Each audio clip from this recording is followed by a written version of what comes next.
Greetings, Bat Family, and welcome to Holy BatCast, brought to you by Real Fans for Real Movies.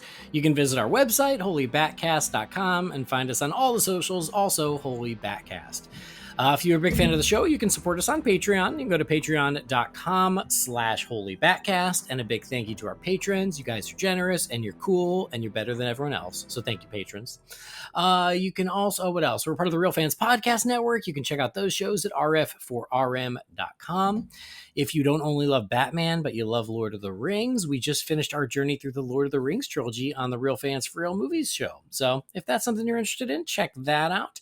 And then I'm Andy DeGenova. You can find me on Twitter, Instagram, Instagram. No, I already said Instagram. What else? Letterboxd, Threads, all those places. It's just Andy DeGenova. Now, this episode, we're going to have a little chat. Looking back at 2023, but not like the year in Batman or the year in DC. We're going to just talk about the state of superhero movies and what we saw happen in 2023. The good, the bad, the questionable, and kind of what does that mean moving forward. So joining me for that, I got two special guests. The first one, he's an old standby. He's always here. We can't get rid of him in a good way. We love him. It's Jamie Drewley. Hi, Jamie. Hey, what's happening, man? I feel like this is going to be a pretty interesting conversation today. Something a little different, but I think this conversation is going to go some places that might stimulate some intellects out there. So I'm interested to see where we go with it. I hope you're right. If it's not an interesting conversation, that's going to make for crappy podcasting. That's a fair point. Well, we're glad to have you back, Jamie. Glad to be here. And then our very special guest is someone who he has been on this show, but not for a long time. And that's not for any reason other than just life gets busy, but it's good to have him back. It's our pal, Paul Shirey, the Arctic Ninja himself. Hey, Paul. Hey, guys. Glad to be here. Looking forward to this interesting chat and to make this not a crappy podcast. Yeah, it's all on you. If it sucks, this is on you. Yep. Sorry about it. Man, the pressure. Yep. It might be 5 more years before you get invited back. I know. It's a pretty good gap in between episodes, so I think I'll be all right. People forget about me in enough time. The blogger headlines tomorrow read Arctic Ninja kills Batcast. No one else could do it. Completely sunk it. Awesome. Well, we're going to talk superhero movies. Before we do that, I got to give a shout out to one of our friends and sponsors over at Magic Mind. Magic Mind is the all natural energy shop, but it's not just energy. It also helps you with focus and concentration to get done what you need to get done. And like I said, I was never a energy shop person. I just never made it part of my life, but Magic Mind was kind enough to send this stuff. And it's this green little bottle, super easy to take in the morning on my drive into work. And it does help. It really helps me focus and get me going in the morning. That's when I need it most, is the mornings. I'm fine. Once I hit 3-4 p.m., I'm off to the races. But first thing in the morning, no, sir. You might even be able to tell based on the podcasts I do. The ones I record in the morning, I probably have a harder time with words than the ones I do in the evening. So Magic Mind helps me with that. And so you can do it with your coffee, or maybe you do need that extra little kick in the pants in the afternoon. Take one then, whatever works for you. But if you're going to check out Magic Mind, and if you want to give it a try, you can go to magicmind.com/JanBatcast. Not for Jan Brady, for January. Jan BatCast. And yeah, get a couple and see if it works for you. You also can use the promo code BatCast20 for a discount. They're also available on Amazon. They're available at Sprouts Markets. So if you don't want to go big, if you just want to try a few of them, you can go to one of those places. But to get to the discount, you should go to magicmind.com/JanBatCast. And the stuff is really good. I don't have guilt for it because it's just full of herbs and natural vitamins and things like that. But I find it very useful. You might too, if that's something that you're looking to do. So please, if it sounds like it's something that could help you out, go to magicmind.com/JanBatCast. Use that promo code BatCast20. And I think that you will like it because I have, so much so that I just ordered more. So that says something. So check out Magic Mind, and a big thank you to Magic Mind for their support. And to anybody out there who's already tried it, I hope you guys are happy with it. And thank you for trying it through BatCast. We appreciate that too. Now it's still January, so we're still, we're looking forward and we're looking back. That's just the way it is in January. So it's not too late to look back at 2023. Was a heck of a year, aren't they all? But We're going to talk about it just in terms of superhero movies. So it is time to do that. I'm going to call this the State of Superhero Cinema 2023.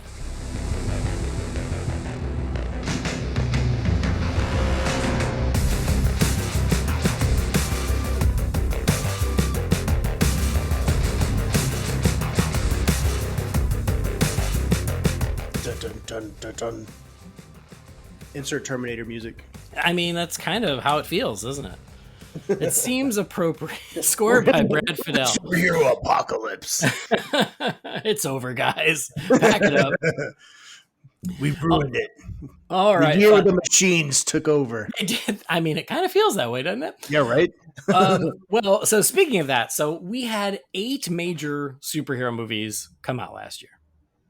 Starting in February, all the way through Christmas.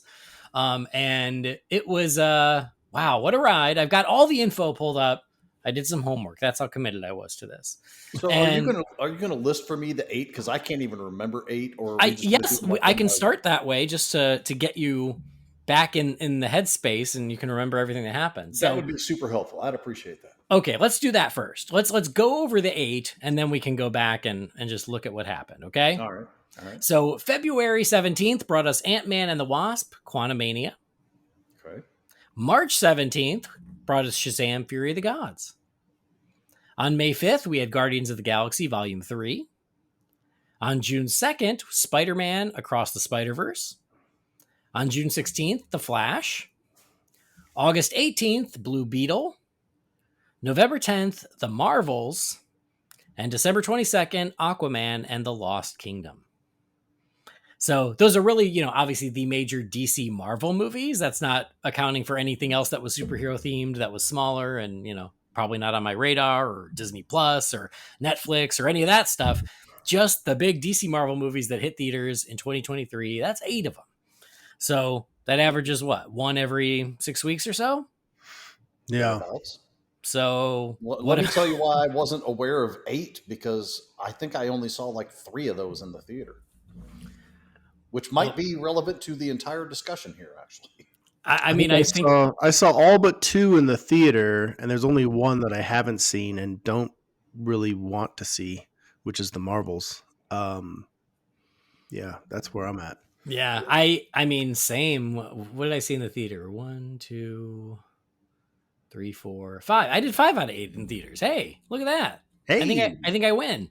No. I win. Depends on how you look at it. Jamie saw 3. You win. I saw 1, 2, 3, 4, 5, 6. I saw 6 in theaters. Oh, okay. There you go.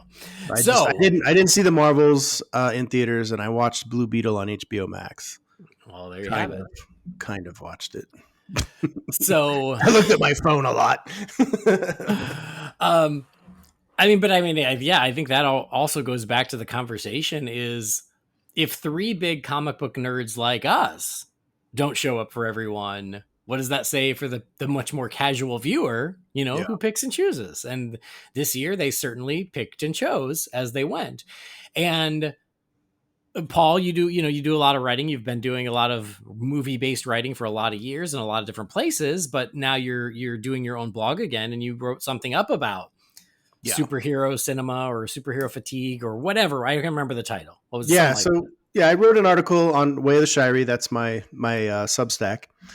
And I wrote an article about, it was a review of Aquaman. Then I started to write my review because I really enjoyed it.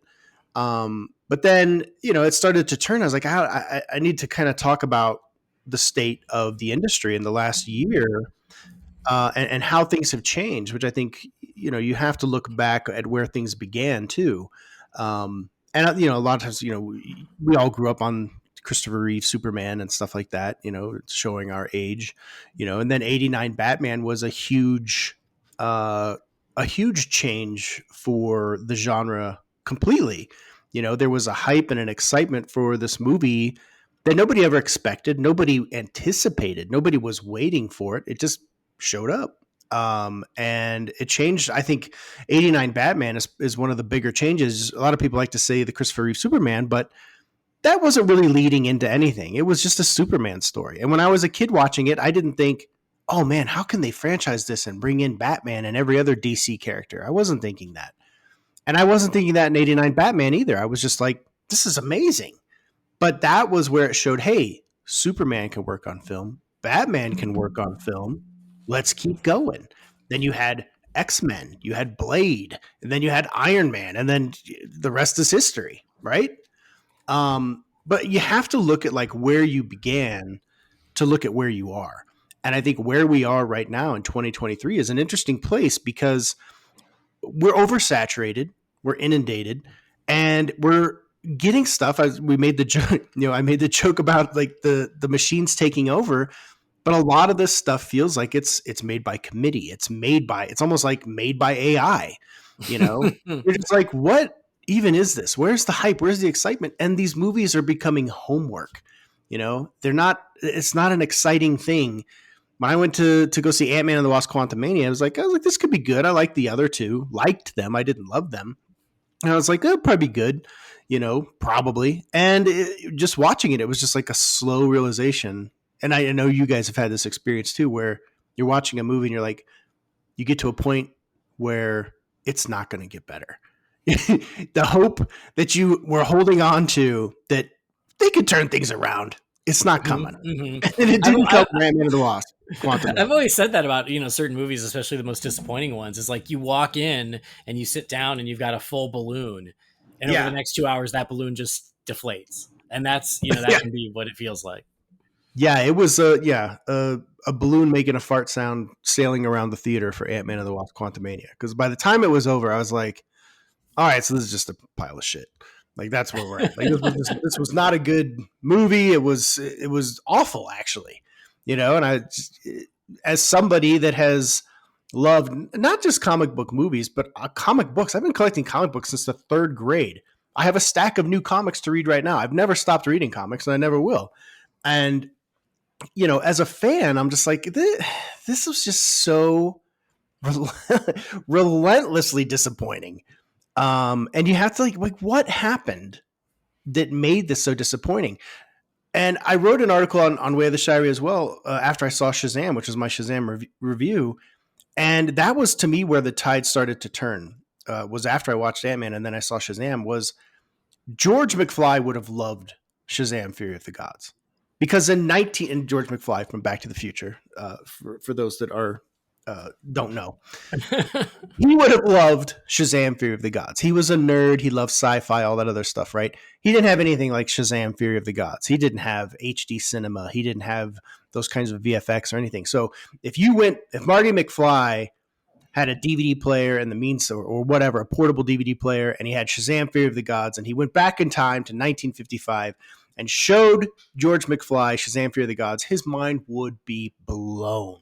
He would be so like, oh, this is just amazing. What is this? Oh my God, we got to show the whole world this movie. But audiences in 2023 were like, dumb. Like nobody cared. They hated it. It bombed. It was just, it's not good. It's not a good movie. And I liken that to like where we began. We were George McFly in like 2008. Or if you wanted to go all the way back to 1989, sure.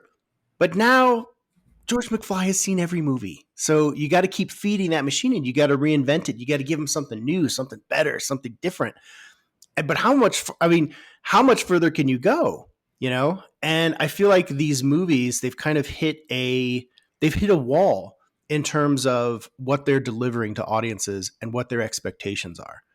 And again, if you took Shazam and you saw it maybe even 10 years ago, you don't have to go back to 1955. Even 10 years ago, I think Shazam: Fury of the Gods, you would like it. But in 2023, you don't.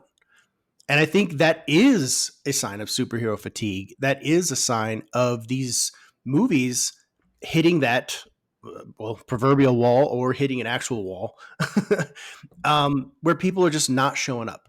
They're done. They're like, what is this? I've seen this before.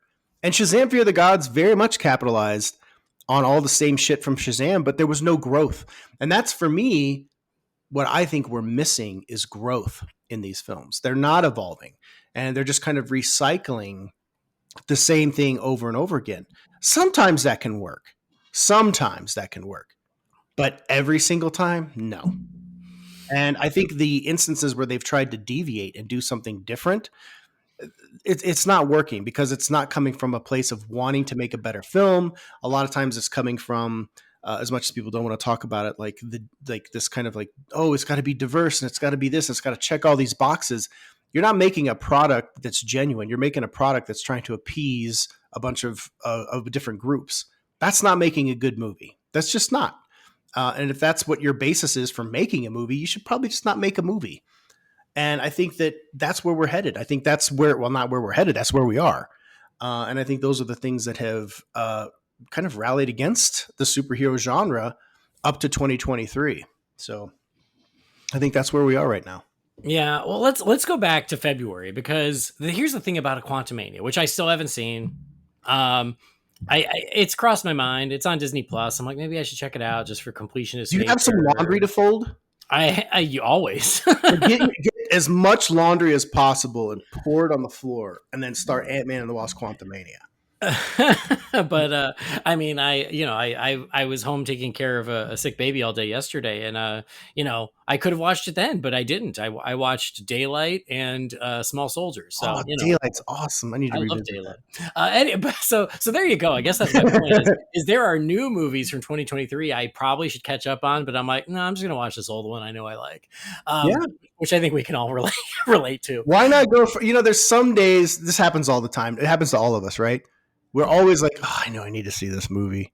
And then here I am watching Scott Pilgrim vs. the World again. Yep. It's like there's always that instance where you're like, I need to watch it. But why is that? I think it's because, we as human beings, we want that comfort of the things that we know we like. Why take a risk on something that's just going to like put you in a place where you're disappointed? We want to be taken care of by a movie in many ways, So we like to be challenged, and we like to be shocked, and we like to be moved. But most of the time, we just want to be taken care of. We just want to like escape to a. It's like you're not like you're getting ready. You're going to go on a cruise to the Bahamas. It's like you're not going to go to a cruise to Ukraine. Like you're not going to go take a risk. Like I need to be challenged on this. Like you're going to go somewhere that's like, hey, it's reliable. It's like it's a nice vacation. It's a fun thing. I'm not trying to like disrupt my life here. But I think that is with movies. Sometimes, hey, you want to take that cruise ship to the Ukraine because you want to be challenged. You're like, I need this today. But it's rare. I think it's more rare than it's common. Yeah.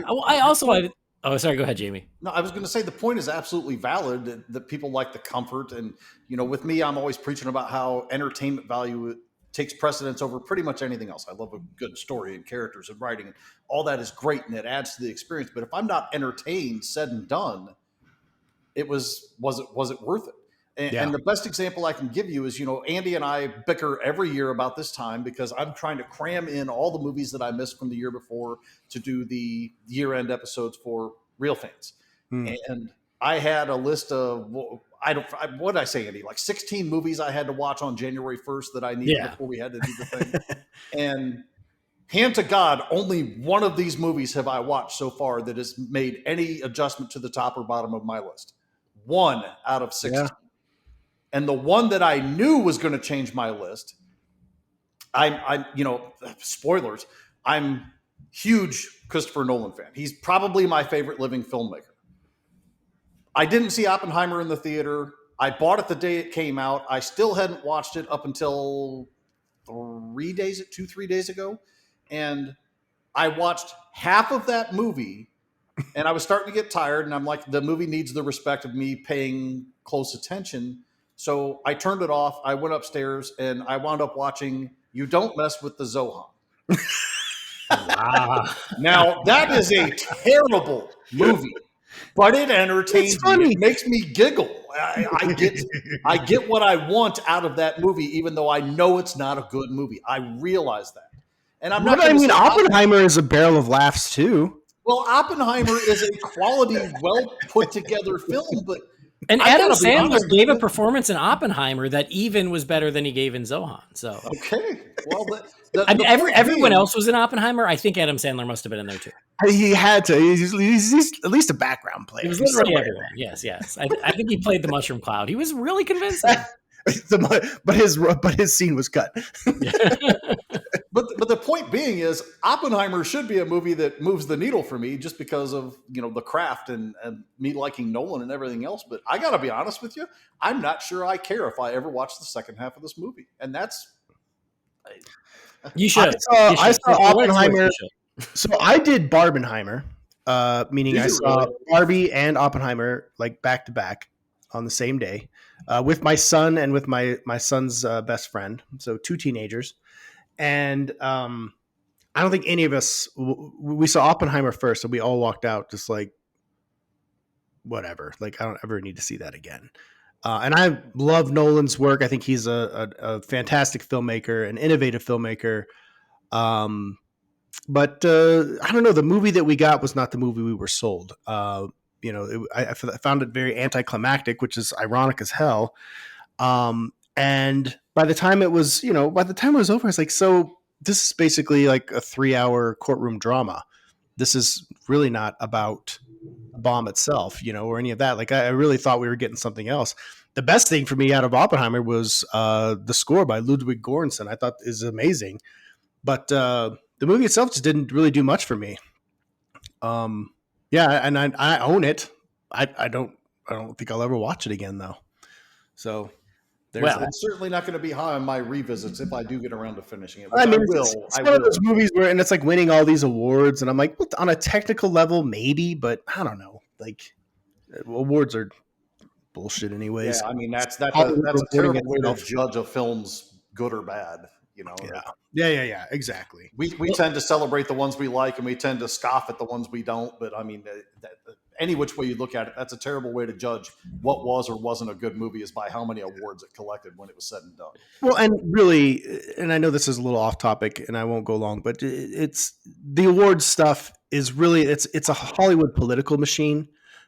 Because they are rewarding themselves. The votes and everything come from the Academy and members of the Academy. A lot of people watch the Oscars and stuff like that because it's a fun thing to watch, and they think, how could that have won? Blah, blah, blah, blah. It should have been this or that. And it's like, the public has no say in these awards. We have nothing to do with them whatsoever. This is not like something where you go to the polls and vote. That's just not the way it works. So it's hard to take any of that seriously, yet Hollywood likes to take it seriously because it can mean box office. It can mean deals. It can mean all kinds of shit. Sure. But for us, we're just the peons. Well, let's go back to first thing I will say, just kind of based on everything that you guys just said, is I do think that, especially because we're movie geeks, we kind of pride ourselves, or we feel this responsibility to watch everything. But I sort of let that go a few years ago, especially with these end of year stuff that Jamie gives me a hard time about, where it's like, there are the ones where I'm like, I do want to see that, and I want to see it before we do our year end wrap up. And then there's the stuff where I'm like, I don't really want to see it, but I feel like I'm supposed to see it. Yeah. And that second category, I have just gotten more and more comfortable with letting it go, of being like, listen, this isn't my job. I don't get paid to do this. This is my free time. If I don't want to watch it, legitimately want to watch it, and I'm just watching it to like check a box, then why? And what's crazy is that also, I think, has become true for superhero movies. To go back to the homework analogy you were talking about, Paul, is especially as nerds, as comic book fans, as comic book readers, as people who spent our entire childhoods wanting to see our favorite superheroes on the big screen, and then we got it. And then boy, did we get it, where we almost feel responsible, like, why I need to watch them all. Like, I don't know how good I have it. And this year, 2023, was really the time where people started going, you know what? I don't have to watch them all. Yeah. I just don't. Well, and we're oversaturated. We've got so many choices to make. And the thing is, these studios, they've all, piled on this MCU model of shared universe kind of stuff. So then you feel like, well, if I miss this, I'll be behind. I won't know what's going on. I won't be caught up. And it's like they make it almost a responsibility for you to keep up. It's like reading the news or something. Like, you got to stay current. I do think the homework is a very true and a very problematic thing. It was fine, I think, leading up to Endgame, and everybody was on board. And after Endgame, everyone went, why are you still assigning homework? Like, I don't have time for this. We graduated. in 2019, 2018? 2019, yeah. Yeah, we graduated and you're still giving me homework every month and I'm done with it. And people start opting out. And Yeah. I love what you said about Batman in 1989 is, and I know times have changed and I don't want to sound like old man yells at cloud because a lot of the changes have been great. You know, I'm not going to look all the gift horses in the mouth, but the purity of Batman 89 is we were so excited and psyched to get a Batman movie. That's Yeah. all we were focused on is holy shit, we're getting a Batman movie. I can't wait to see it. I can't wait to go see it again. I can't wait to talk about it with my friends. I can't wait to buy the trading cards. I can't wait to buy the toys. I can't wait to ask for Santa for something. You know, Yeah. We weren't going, well, but what next? Where's Yeah. the tease for the next one? Are you going And to we're in the same age range too. Like I was like 12 when I Yeah. saw it. Yeah. And I remember, I mean, we were just so beyond hyped Yeah. because it was something new. It was something different. And we didn't have like 12 Batman movies before it. It was the first Batman movie. And I just remember again, sitting in the theater and just, you could feel the buzz. It was like being at Hall H at Comic-Con before like Yeah. a Warner Brothers or Marvel panel. It's like everybody is just like, oh my God, oh my God, oh my God, oh my God. You know, and then the movie started and I remember everybody was just drawn in. You know, you could feel it in the room. You could feel that energy. You know, and Ant-Man and the Wasp or Shazam Fear the Gods, you're like, oh God, please, when is this going to be over? You know, it's like such a different thing. It's like, oh, can we just get this over with? There's no way this is going to be very good. It's not going to happen. Well, and again, the excitement was about the movie. The excitement wasn't about, well, what's this setting up? Yeah. What's coming next? What's Right? going to be the big surprise? You know, Yeah. and I feel like a lot of people are showing up just for that. You know what I'm saying? They're coming with like, well, I'll go see Shazam, but like, hopefully there'll be like a cool post credits that'll get me hyped for something else. I got to keep that. I got to, you know, tap that vein by the end of this movie to keep me coming back for a fix. But it shouldn't be that way. They should just make the best. I know this sounds, we know this, but I'll say it is. Just make the best movie that you can. Don't make the best movie that will lead into the next one. That's not how these. That's really not the way to make these movies. And I think that, you know, at the end of the DCEU and the current state of the MCU has kind of shown that we don't need that. And that's what I want to say about DC is once upon a time on both sides of the street, it was okay to just get a great movie and be excited about the movie.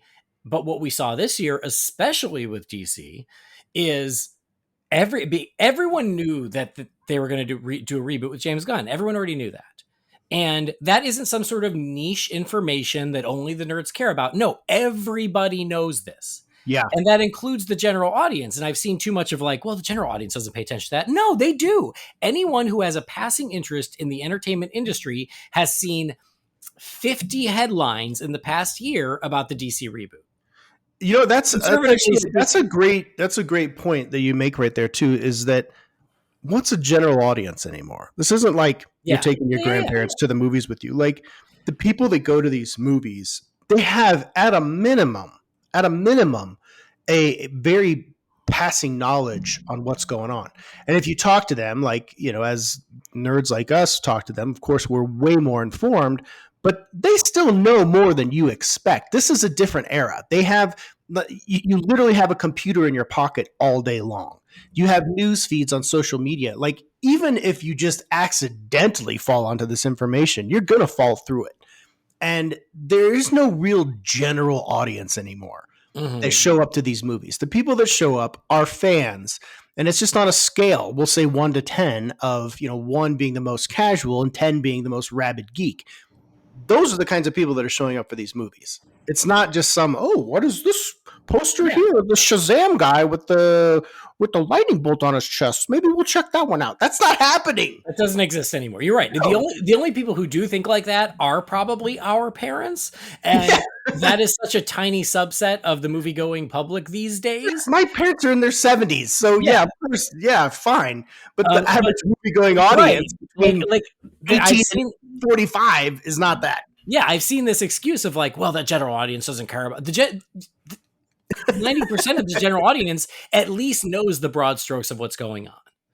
They might not listen to podcasts, they might not read every single article, but they have all seen the headlines about the Marvels flopping, or about DC rebooting, or about, Yeah. they at least know the big talking points, and they know that, and they do make decisions based on that. And that's the point I was trying to get to, is the fact that going into this year, the DC slate, we were getting 4 DC movies this year. We got 4 DC movies this year. Talk about an embarrassment of riches. And Yep. yet going in, because we knew the reboot was coming, a lot of people said, how are you going to get moviegoers to care if they know that these movies don't count? Yeah. And And people checked out. I noticed, and that is they what I did. felt They like people absolutely checked out. And I went in being the optimist, the eternal stupid optimist that I am, going, well, if the movies look good, who cares? That's Yeah. how I went in thinking. I'm like, if they can sell the movies as a good time, who cares if they count? And the movie-going audience said, we care. It counts, or I'm not going. Yeah. And they didn't go. Batman's not showing up. Forget about it. Oh, wait, he did show up, and we're still going to forget about it. He showed up twice in one movie that's not his, and we're still going to forget about it. And so, yeah, it is the landscape has so changed. It's not about the movie. It's about the ongoing story and the threads and the connected universe. And I think that the irony is people checked out of DC this year because these 4 movies were lame duck movies that didn't count anymore. Yeah. And they checked out of the Marvel movies for the exact opposite of being like, well, it's connected, but I don't really care anymore. Yep. And so Absolutely. it's a double-edged sword. And now here's everybody out there at DC and Marvel going, well, shit, they're mad if it's not connected enough, and they're mad if it's too connected. What do we do? Yeah. We really have reached an impasse where I feel like, I mean, Marvel's its own animal, but for the DCEU, it's been a rocky ship to begin with. It's been a rocky boat. I mean, I don't know what you mean.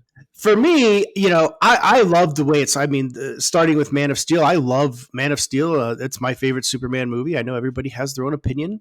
But I love the way things started. I thought Batman v Superman was kind of a mess. I thought the ultimate cut was the saving grace, but it didn't need to be 3 hours long. And I love Zack Snyder's Justice League. I hate Joss Whedon's Justice League.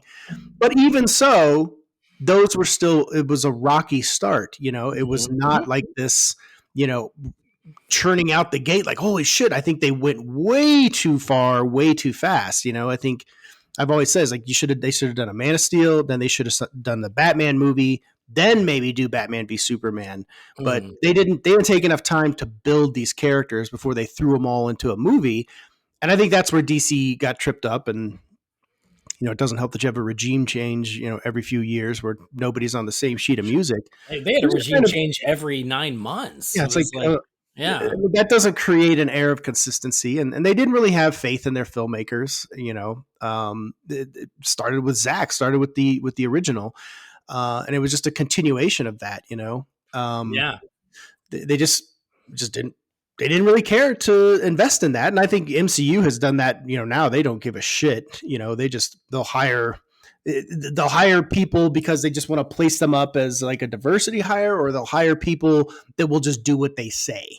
They're like, oh, hey, indie filmmaker that made this really cool little indie movie. We're going to hire you to make this Marvel movie. Aren't you lucky?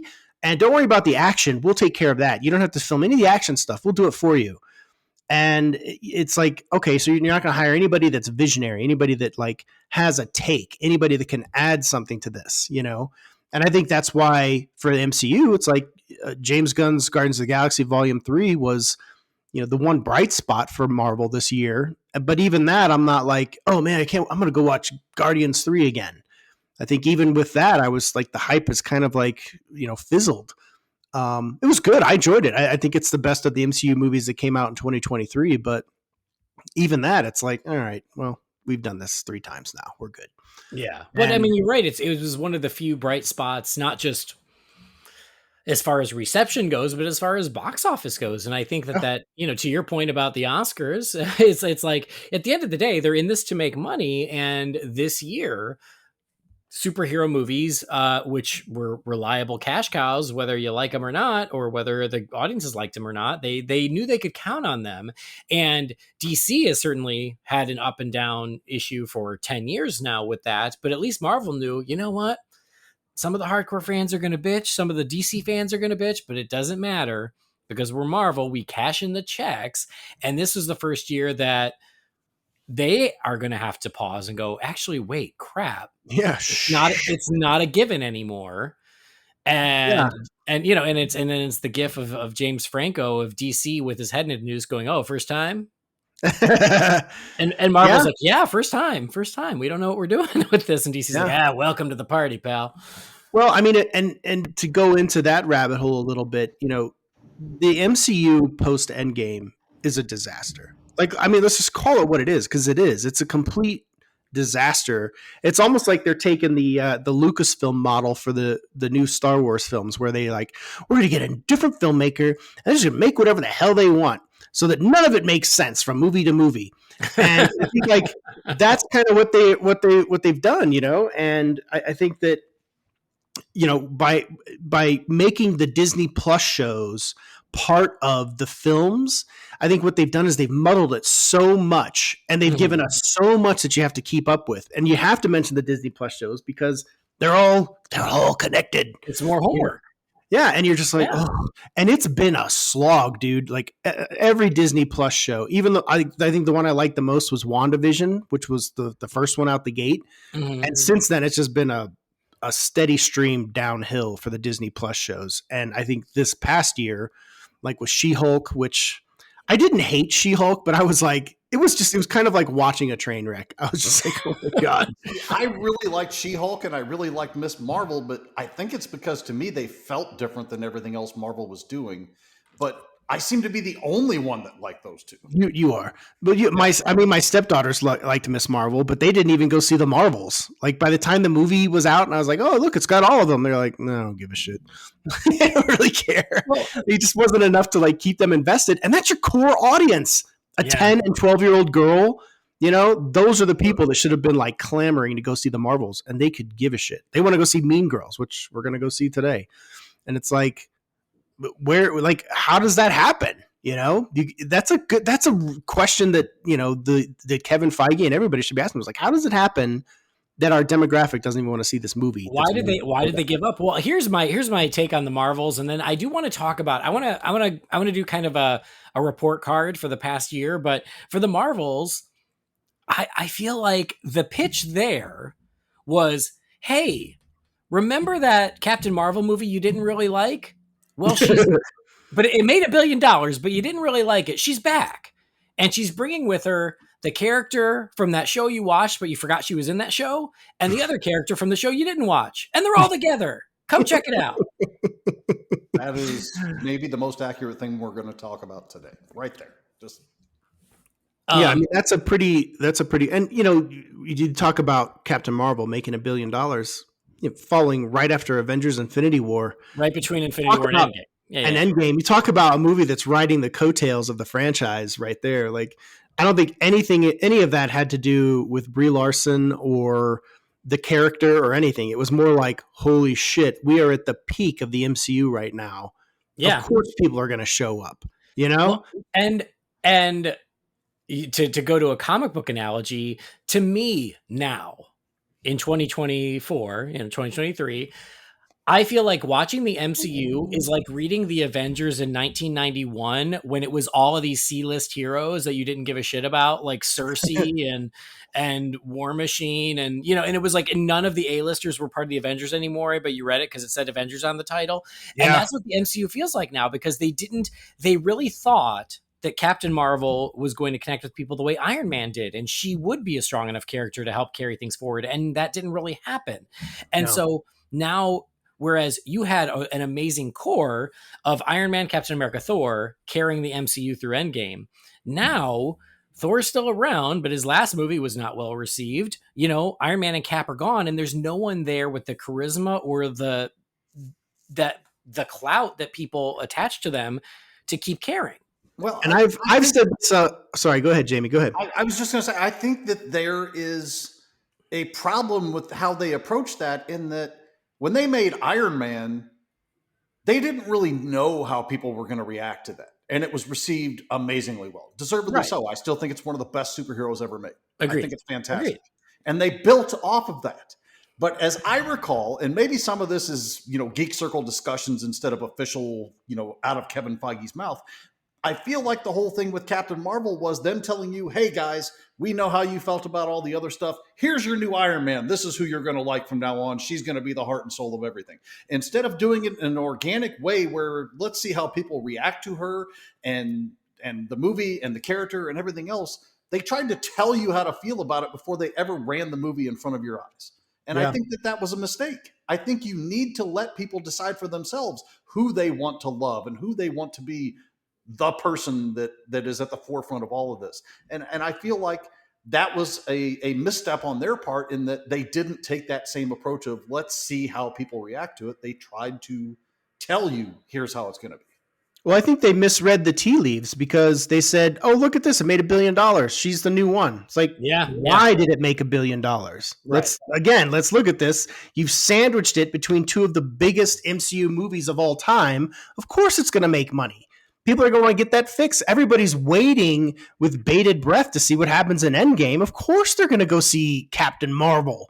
And they're going to be hoping for that end credits, post credits scene that's going to give them some kind of tease for Endgame. And they got it. So, yeah, I think that's a great point, Jamie, as far as them just kind of saying, hey, this is your new lead character. But what I was going to say earlier that piggybacks on that really is something I've said forever, is that your three core characters, Captain America, Iron Man, Thor, these are the linchpin of the Marvel comics and the MCU. And anybody that's read the comics for more than a decade will know that all three of these characters have been killed off and rebranded with somebody else carrying that mantle. And every single time it goes back to the originals. Captain America's been reborn like 3 times. Tony Stark, Thor Odinson, they always come back. The reason they always come back is because that is what people want. They want Steve Rogers. They want Tony Stark. They want Thor Odinson. Those are the characters, just like they want Bruce Wayne Batman and Clark Kent Kal-El Superman. We don't want a different version. We don't want a different version because of all the different things that you want to do, because there's some people like, oh, why can't we have a different colored Batman or a different gendered Superman or whatever. It's like, listen, that's all nice and well that you want to do those things, but these are the characters that have been built for decades and decades as these characters. That's who we want to see. That's who we want. That's why we like these characters. We like Captain America, Steve Rogers, because he's a man out of time, because of the journey that he's had. We like Kal-El Superman because of who he is, where he comes from. We don't need a variation. Make a new character. Go do something else. We don't need a replacement. I think where Endgame's ambition and where it succeeded was pretty amazing, and they took some big swings, but in the end, they killed Tony Stark. They made Steve Rogers an old man, and they made Thor kind of comic relief. And now they're in a place where, well, who the hell is going to take the mantle from there? Yeah. It's not nobody. Listen, Brie Larson, I think, is a great actress. I think she's a terrible superhero character. Like, as a superhero character, nobody cares. Nobody wants her. Nobody wants to see more Captain Marvel. Nobody wants to see the other two characters either. Nobody wants all these characters that they're setting up to be the next one. I'm very curious how Captain America 4 is going to play. It sounds like a disaster already with like them reshooting almost like half the movie, more than half the movie. Yeah. Like, listen, Sam Wilson is a great Falcon. Sam Wilson isn't Captain America. Steve Rogers is. That's just the way it is. That's nothing to do with race or anything like that. It just has to do with that's who the character is. I don't have any problem with diversity or race swapping. I don't have any issue with any of that stuff, but I don't believe it can be the basis for doing something. If you're going to do it and it's presented in a way where it's still a great story and it's telling you in a way that you want to see, that's interesting to the character and all that other stuff, that's what's going to work. You can't just decide one day to make this switch. The one that stands out in the mind for me the most, and Paul, I'm sure you'll remember this being a Punisher fan, is when Punisher got turned black in the comics. There was literally not any reason in the world to do it other than. Well, but that was like that was just like a weird story thing that they did. It wasn't really like making him, because Punisher's never been like a continuous like black character.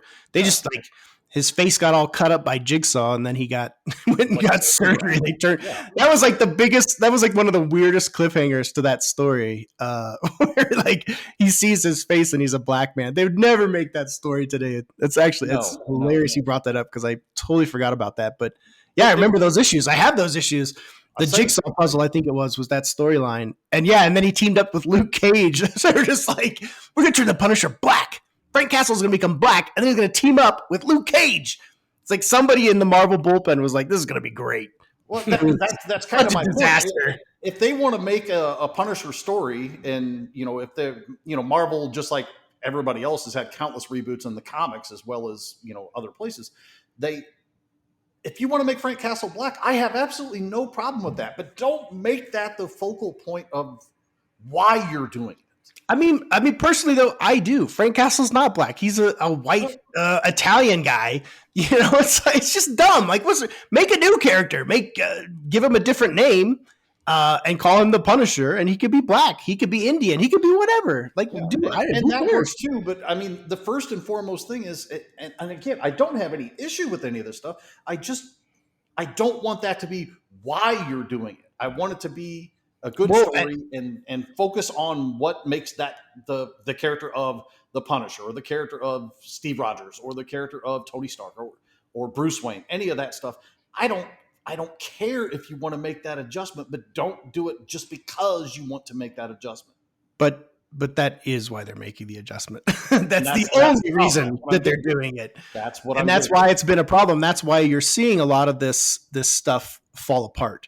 Like this whole, and I think that sometimes we forget that Marvel's owned by Disney, and Disney answers to shareholders, and Disney answers to every little thing that pops up on Twitter, and they make those kinds of adjustments, and it's cost them. And I think that they've learned a lot of lessons, and I think it's going to work in their favor this year that they only have one movie coming out, which I think is going to be probably the biggest movie of the year.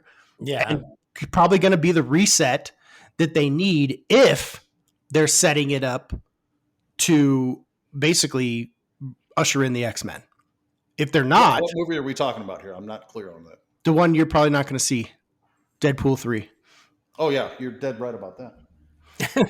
Hey, I'll do the same thing I did with Deadpool 1. If you guys all tell me how great it is, I'll buy a ticket and just go see something else. That's nonsense. Go see the movie. You did do that. But I agree with you. But again, let's talk about how it went last year, just because we talked about Ant-Man and the Wasp: Quantumania. Okay. And going into 2023, I don't think anybody knew what was coming. Because there was hype for Quantumania going into February, especially because they had that trailer running before Avatar, and it opened big. It opened at $106 million. And that's bigger than the first two. That's really good for a freaking Ant-Man movie to open over $100 million. But the problem was, as he shrank. What? Then he shrank. Yeah. Is that box office? Word of mouth was very bad.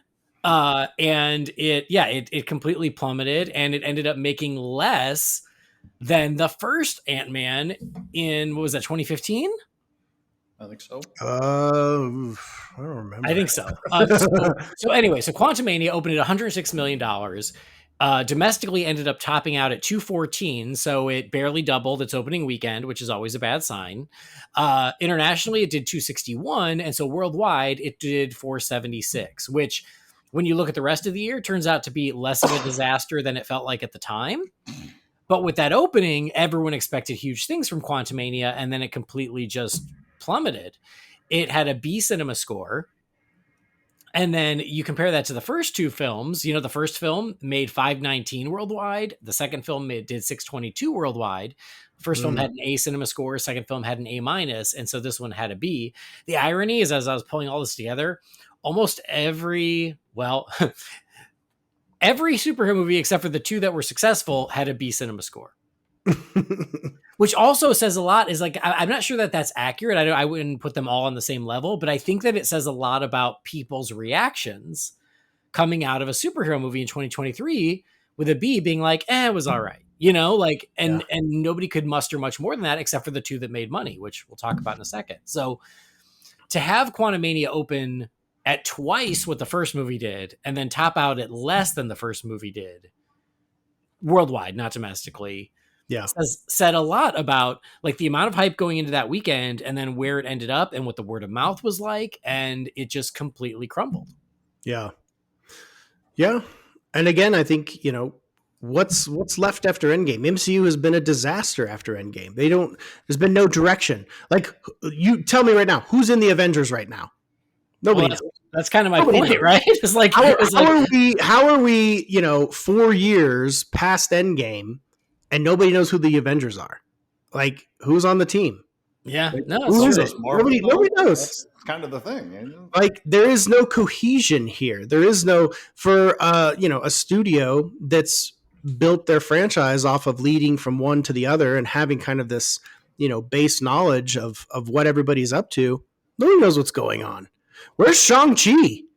Like, where the hell is Shang-Chi? Like, he had his movie debut, which I thought was pretty good. I enjoyed it. I really liked it, And I liked the character, if nothing else. And he hasn't even popped up in an end credit scene or anything. Like, where is Shang-Chi? Like, these characters are popping up and then disappearing. And you're like, I have no clue what's going on. Doctor Strange disappeared with a third eye into space with Charlize Theron. And we're like, okay, cool. I guess. Don't know what the hell's going on.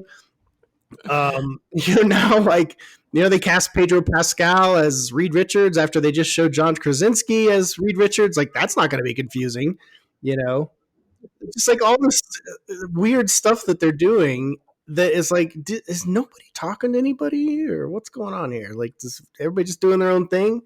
I mean, yes. And what's crazy, and I think I said this on our failed recording, so I'm going to say it again, is what blew my mind about Quantumania is that all of the marketing leading up to that, it had nothing to do with Ant-Man or the Wasp. Yeah. There was no marketing of like, hey, it's Ant-Man 3. They're back. All the marketing was meet Kang, spend time with Kang. But then we're going to fire him. But yeah, we also know how that worked out. So even going into that movie, I was like, wow, like this doesn't even feel like Ant-Man 3. And I remember. No, you're 100% right. Like, what did we advance with Scott Lang? Well, you didn't see it, but I can tell you, nothing advances with his character.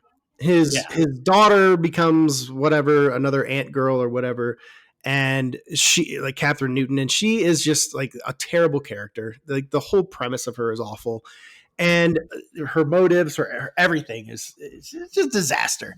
And you learn nothing about Scott Lang. It's not an advancement of his character. There is no real challenge to him other than, oh shit, I gotta beat this guy up, I guess, and like stop him. But there's nothing about him. There's nothing about his character. There's nothing about Scott Lang that advances forward. And so in that sense, it isn't. You spend way more time getting to know things about Kang and even Michelle Pfeiffer's character. Is it Janet? Yeah, Janet Van Dyne. You learn more about those two than you do about Scott Lang or anybody else. And then the irony is now Kang is fired. Like, all that hype for building up Kang of being like, come see Ant-Man 3, but really we want you to meet Kang. We want you to hang out with Kang. Get to know him. Hey, he's the new Thanos. Look, he's blue. He's colorful. He's a bad guy. And I will say this too, just this is me personally. I think it's silly that they fired Jonathan Majors. I think it's if we're gonna start firing people because they had a court case in Hollywood. Are you kidding me? Like, we're not gonna go to the movies this year. Like, I just feel like this whole like knee-jerk, they're fired because they were, because of this, because of that, and it's like, okay. How did that work with James Gunn? You guys rehired him, and now he's like, "Screw you guys! I'll finish this movie. I'm jumping ship." But now it's like this kind of stuff. These knee jerk firings and these knee jerk shifts. they're going to have to figure something out. And we all know that they are. We're not the first ones to think of this. I'm sure there's many meetings being had. Do we recast or do we just make a new villain? Yeah. I think Do we pivot to Doctor Doom? Is the one I if it see. were me, I'd call Sean Levy and be like, hey, can you guys just do some funny thing where you just kill Kang, have Deadpool kill Kang, and then we'll have Doctor Doom or somebody emerge as the actual new big bad. They should have done Doctor Doom from the beginning, in my opinion. I think Kang is a weak villain. He's a weak villain in the comics. Like, I never see him as a threat. He looks silly. He doesn't look particularly menacing. He's not Thanos. I think the only comic, and I've read comics just like you for pretty much my entire life. I think the only comic I've ever read with Kang in it, is Secret Wars. And that was, and that's, I think, what they're leading to. They were trying to do Secret Wars because that is, one of the movies that's on the docket. But I don't think that's going to happen now. I don't think Secret Wars is going to happen. I think it's going to be a whole shift, all because they fired this guy. But at the same time, do you think they would have fired Jonathan Majors if those movies were massive hits, like massive billion-dollar hits? No way. No way would he be fired. This was an easy out for Marvel. I think, hey, we really got to pivot. He just got convicted of this charge. Let's just fire him and restart. Okay, cool. Well, do you know who wishes they had the box office of Ant-Man and the Wasp? Shazam. So, you mean the Skittles commercial? So Shazam! Fury of the Gods, it opened at $30 million. And this was one, as is often the case with DC movies, is as soon as it opened with only $30 million, it took a beating in the press. Everybody saw what a bomb it was. And so it didn't even double its opening weekend. It topped out at 58 million domestic, 134 international. So it was, it was a huge bona fide bomb. Yeah, huge bomb, and completely a huge step down from the first film, because the first film made 140 domestic and 368 worldwide. This one got a B+ cinema score. The first one had a straight up A. So, yeah, I like the first one. Yeah, I love the first one. To your point, I still don't think it's a bad movie. I like Fury of the Gods just fine, but just fine isn't enough anymore. Again, to kind of go back to the overall thesis of what we're talking about, I think it is a just fine, entertaining superhero movie, but just fine isn't enough to get people to talk about it. It's not enough people to show up at the theater, as we learned. And so this, I think Shazam, which again, I think it's sad because of just what a beating it took.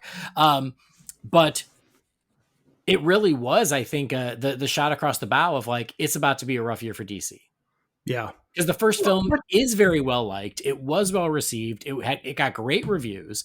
And I think if this movie came out closer to the first one, and had they not cut out, I think, a lot of the heart, which is my biggest issue with the movie, I think it could have been fine. But being the first one out the gate after they announced the huge reboot, it just, it's sullied it, but you're far more generous in terms of your take on it. For me, I didn't like it. I didn't like the movie at all. Like, I was just it was one of those movies where I'm watching it and I'm like, this is not going to get better.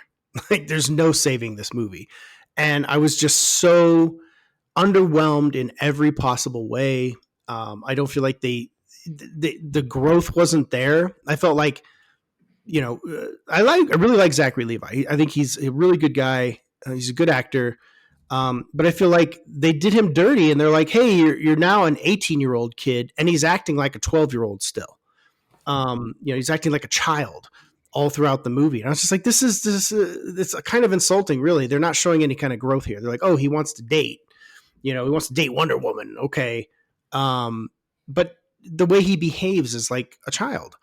And I just feel like there was no growth in the film at all. The villains were just so lame. And as much as I like those actresses, like, it's just like, these are your villains. And then, I got to sit through the whole movie to watch him like punch a giant dragon. Like, oh boy, like, this is just not inspiring stuff. And then Wonder Woman just shows up and now she has the power to like bring people back to life. Like, suddenly out of nowhere. Oh, I'm a god. Like, I can just bring people back to life with my lasso and shit. Like, all right. It's just kind of insultingly boring and lazy. And I think like Shazam is one of those examples where again, if George McFly saw it, he'd love it. But today's modern audiences are just a bit more sophisticated and have seen so much of this stuff that you've got to do better. It's kind of, sometimes the filmmakers and studios, they treat audiences like assholes. They're just like, you guys don't know anything. Just shut up and just enjoy this. Look at this. Look at that VFX. Look at this Wonder Woman. It's Gal Gadot. There she is. She's brought him back to life. What do you know? Like, audience is like, yeah, but why? Shut up, audience. Just eat this. Well, and that's how I felt with Shazam. I was like, ugh, come on. We knew that, we were in trouble when they actually put the Wonder Woman cameo in the TV spot. Yeah, they're like, oh God, what are we going to do? Put her in the trailer. Put her in the TV spot now. And that was something that was like, it was like niche enough that only the nerds saw it. So like, it didn't move the needle at all. Well, and then the nerds were pissed. And they're like, how could you do that? Yeah. So I felt kind of like right in between the two of you with this movie, but I saw it in the theater when it came out March. Yeah. So here we are 10 months later, and I've had absolutely no desire to watch it again. And I'll this is never watch coming it from somebody who would rank the first Shazam movie probably at least around, if not at my top 5 of all of the DC live action movies that have been made going back to Superman in 1978. So if I felt that much disappointment coming out of this one, I can only imagine what people who were less enthused about the first one came in and out of this movie with. So I'm just going to pretend Fear the Gods doesn't exist and never watch it again. Well, that's probably how most people will see it. Like, I'll watch it again. Independence Day resurgence for me. Oh God, anyway, so then Guardians of the Galaxy Volume 3. This was one of the 2 bona fide hits of the year as far as superheroes go. It opened at 118 million. That was one where I want to say that like when the weekend started, it was tracking for like 110. And then by Friday night, they're like, actually, it might be like 112. And then Saturday, they're like, actually, it might be like 116. And then after the weekend was done, it was actually 118. So it kind of crept up, which was a very good sign. Yeah. And it ended up making literally like right down the middle between 1 and 2. So it did 359 domestic, 487 international, so 845 worldwide. The first movie did 773 worldwide. The second one did 863. So it came pretty close to number 2, but it had an A cinema score just like the first 2. So this was one that was well received. It was well reviewed in the box office, and word of mouth showed it. And so it's the one bona fide hit Marvel had, but it's also one of the 2 bona fide hits of a superhero movie this year. And yet still didn't crack $1 billion. And didn't crack $1 billion, yeah. But I think with Guardians, you got a lot of things at play. You got a lot of good faith built with the franchise because people generally like 1 and 2. I think they like 2 less, which is the correct answer.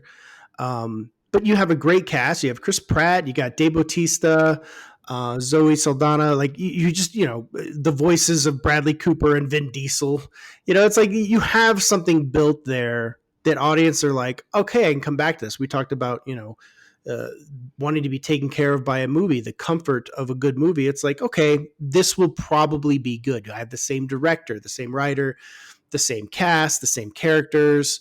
And Gunn has proven to, at a minimum, give you something that's not the same old, and at least has a voice. And that's something that's missing from so many of these films because they just feel like, somebody that was malleable, like, hey, let's just get somebody that will do what we say and make this, check the block superhero movie. But Gunn does his own thing, for better or for worse. Some people hate his humor. Some people, just don't like his style, whatever the case may be. But he is somebody that does show up with a vision, again, for better or for worse, and does his thing. And I think that is what most of these films need to have. The best ones do. The best ones have some kind of focused vision, style, whatever. Even the Russo brothers. Some people could say, well, they're pretty standardized. They just kind of do that. Yeah, they have their style. You can recognize it. And I think you can do the same thing with a Gunn film. And I think that's why Guardians was a hit. And it was good. I enjoyed Guardians. I would watch Guardians Volume 3 again. I'm not in a hurry to, but I would totally watch Guardians 3 again and enjoy it. Well, and I think you're right. I think that what's crazy is it seemed like the opening might be a little soft going into the weekend, but people already wanted to see the wrap up from the first two because you're right. There's Yeah. a lot of goodwill from the first two. I Yep. agree with you. I know Jamie certainly does. As I watched one and two before going to see three. One, I remember, it was nice to be reminded how much I like one. Two was even worse than I remembered, in my opinion. Um, but three, I thought was a really good, solid ending. But people wanted to see the ending for these characters, and then when word of mouth got out that it's good, guys, don't worry, it's good, then it continued to play. Yep. Box office Yep. was good. Opening weekend grew. And so it worked how it was supposed to. And so it was Marvel's bright spot. And frankly, it was the genre's bright spot for the year. Yeah. And, it's nice to have, and that, for me, it was like, oh, that's a nice win. You know what I'm saying? Like it was like, okay, this feels like, kind of the old MCU in that way, or, feels like where they can step out. But even that, it still wasn't like, I'm not like blown away by Volume 3. I'm not like, oh my God, it was so great. Oh my God, it's game changing. I think when we all thought Rocket Raccoon was going to die, that's when it was like, oh man, this could be like something else. But spoilers, he doesn't die. Well, and also, I think to go back to what we were talking about of like, I think Guardians 3 also had the benefit of it feels less connected. Yes. So people didn't feel like there was really any homework required to go see it, except for the first two movies and I guess Endgame, right? Yeah. Like as opposed to And the rest everybody of the saw MCU. Endgame. Yeah, you Everybody already saw Endgame, and you probably remember 1 and 2 well enough that like this one, it wasn't like this didn't feel like MCU Chapter 57. It felt like Guardians 3, and I think that made it more accessible. Exactly the point I was going to make. It is virtually no reliance whatsoever on what's going on in any of the other movies. It's like its own little subset of the Marvel universe and can exist on its own and function perfectly fine without everything else. And yet still be a part of it all, but not so much so that it's beholden to everything. And I think that's where Gunn felt comfortable.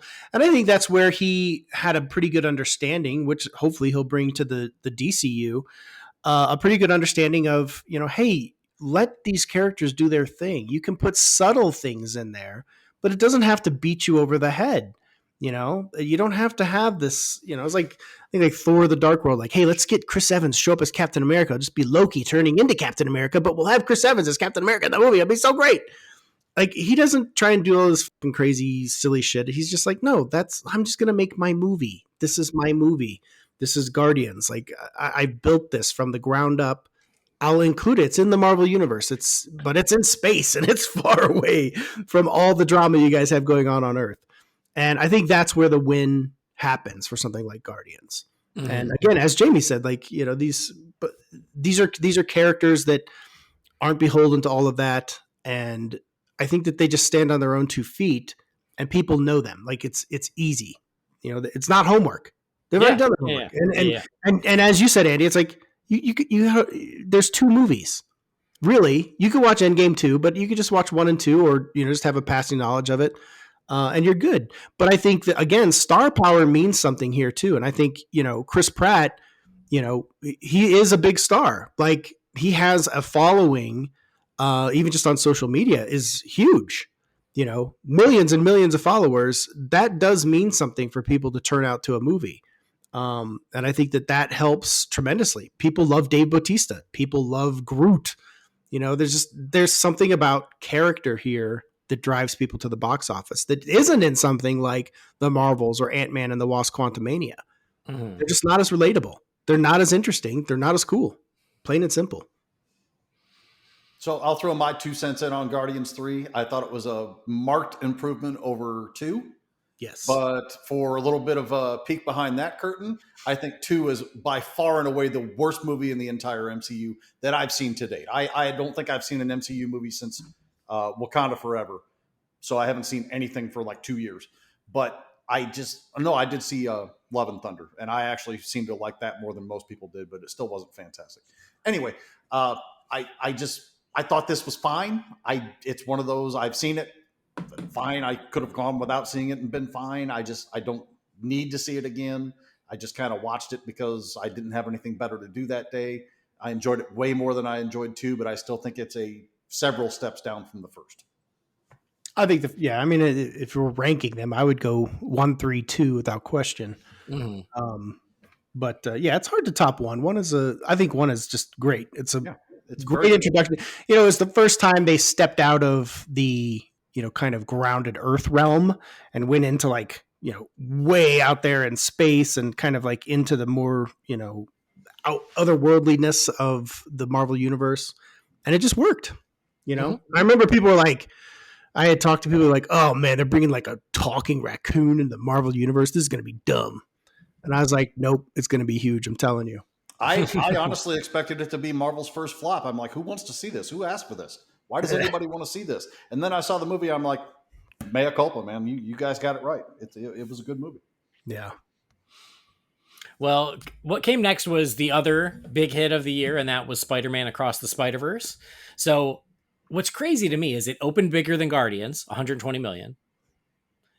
Domestically, it made slightly less than Domestically, it made more than Guardians, but internationally made less. So Across the Spider-Verse made more than the MCU movie this year, domestically and with opening. It made 381 domestic. International was slightly smaller, 309, but it did 690 worldwide. It had an A cinema score. But the first movie, which was successful, but not like this, it did 190 domestic, 394 worldwide. It had an A+ cinema score. So the first movie.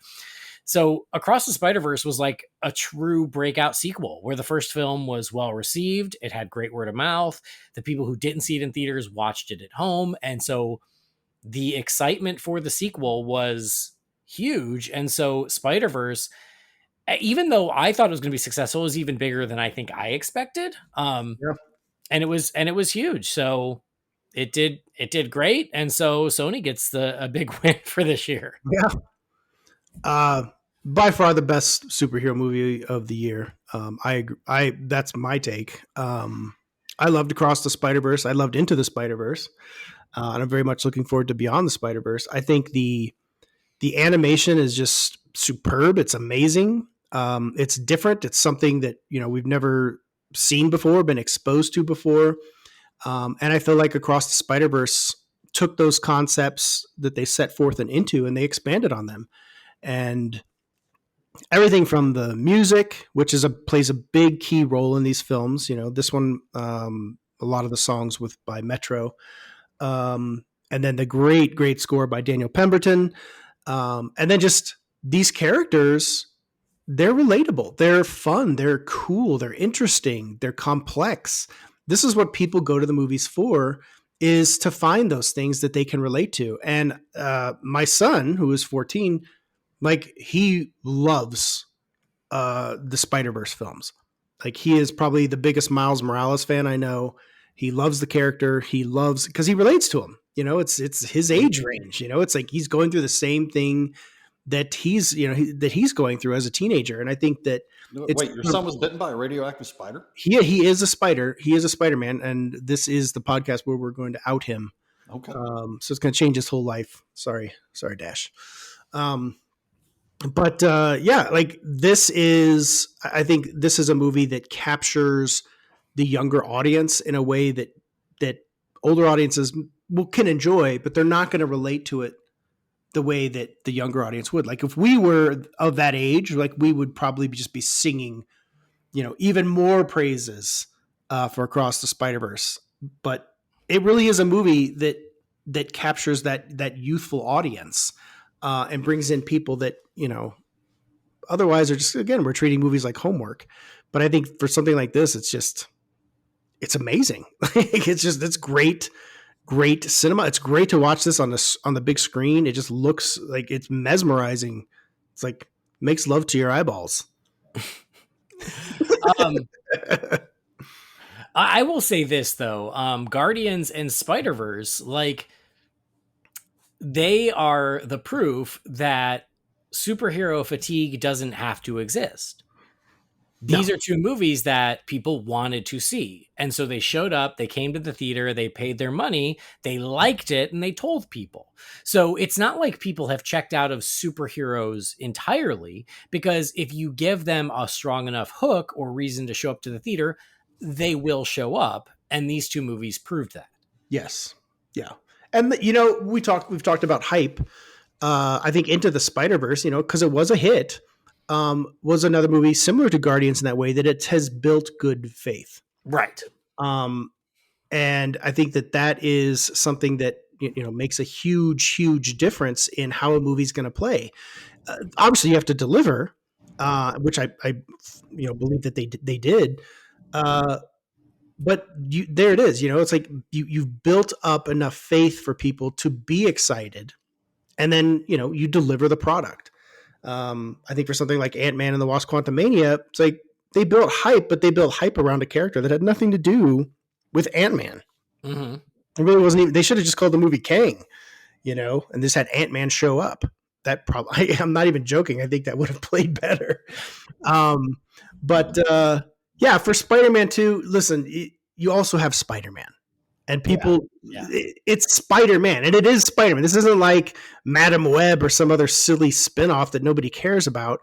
This is Spider-Man, and it has Miles Morales, it has Peter Parker, it has Gwen Stacy, it has all these characters from the Spider-Verse that people love. And that's a hard one to be like, oh, it's going to flop. It's like, yeah, but it has all these characters, really? Yeah. And also, like, and kind of what the point I was trying to make is that I've seen so many people make excuses for the superhero movies that bombed this year of going, oh, well, it's the problem is streaming. The problem is people won't go to the theater anymore. It's that people don't care about going to the movies. And it's like, well, that's not true. There have been a lot of hit movies this year. Oppenheimer brought people to theaters, so that's not true. More than anyone expected, kind of, how much? What was Oppenheimer's final box office? And it was a 3-hour courtroom drama. Yeah, it's a movie about a plastic doll is like one of the biggest movies of the year. Like, people are showing up. They're selective. Yeah, and that's just it. Is does that add to the part of the problem? A little bit, sure, because there are certain things where people being more selective will see a movie, a superhero movie or otherwise, and go, you know what? I'm kind of interested in that, but I'm not going to go to the theater. That one will be coming home soon, and I'll wait for it. And so I think the issue isn't, people aren't going to the theaters, because people are going to the theaters. Oppenheimer and Barbie and Guardians and Spider-Verse. And there are so many movies this year that prove that people will still show up to the theater if they want to. But they're not going to show up for the same old shit. But they're not going to show up just by going, it's the new superhero movie. That's not enough anymore. It's not enough. Yep, you need 100%. You need the hook. You need someone to go, okay, that one I can't wait for. That one I have to go to the movie theater to see. And I think that is the biggest issue hitting the superhero genre of differentiating and going, no, this one's worth the theater trip, guys. 100%. And just a couple weeks after Spider-Verse was the biggest roller coaster of the year, at least for me. The Flash. Man, The Flash had all the hype coming out of the Super Bowl. All the hype leading up to.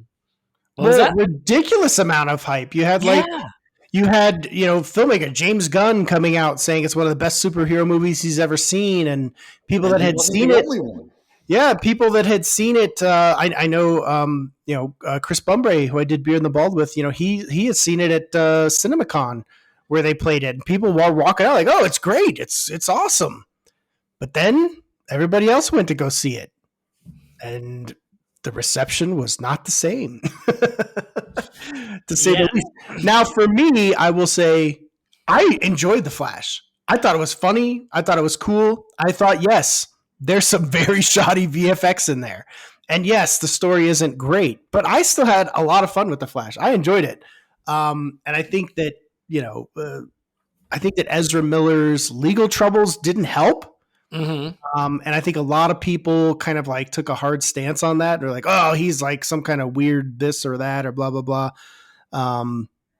Whatever. Like, that's, anybody's prerogative. But for me, it didn't affect my enjoyment of the movie. What affected my enjoyment of the movie was kind of like the weird, Flash effects when he was like going through the Speed Force. I was like, and then director Andy Muschietti saying, "Oh no, that was on purpose." And then it's kind of like, you did that on purpose? Like, come on, man. Like, this is 2023 we're talking about here. Like, this looks like, Sony PlayStation effects from 2002. Like, this is just not good.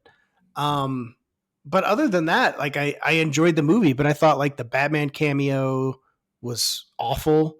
The Wonder Woman cameo unnecessary. And in terms of a villain, it's like, well, let's bring back Zod from Man of Steel. While that's cool to kind of see him again in that role, I don't feel like it was earned, and I don't feel like it was a good enough villain to drive the movie. So I don't know if they were trying to hold back Reverse Flash or somebody more interesting. But what as is, I don't. They should have had Captain Cold or something other than it's just Barry's alternate self that's like going back and forth. That's like evil. It seemed like it would be something cool, but it just wasn't. It didn't pay off. But and then Michael Keaton was a huge sell for the Flash, right? Like we're talking about 89 Batman. Here comes Michael Keaton. And back in the bat suit. And I thought, he looked great in the suit. It was nice to have him back, but in the end, I feel like it was another underwhelming aspect of it. He just kind of showed up, said a few cool lines, put on the bat suit, and that was about it, and died. And that was it. But otherwise I enjoyed it, but I do understand people's harsher reactions to it. Well, it's funny because when when the hype was at the peak, it was like tracking for like $140 million opening, which was huge and amazing. And then that kept dropping and dropping because you're right. And what's crazy is I don't even know what caused it because it all was before the movie came out. And I don't know if it was just people taking harder stances about Ezra Miller or people got tired of hearing it's one of the best superhero movies ever made. And they started going, yeah, you're saying that a little too much. I don't know if I trust that. Or the whole, yeah, it's great that Keaton's back, but the DCEU is dead. Why should I care? All of those things. I think all of those things created a whirlwind where people started checking out before it was even released. And then after all was said and done, it opened at 55, which, again, in context with everything else this year is not terrible.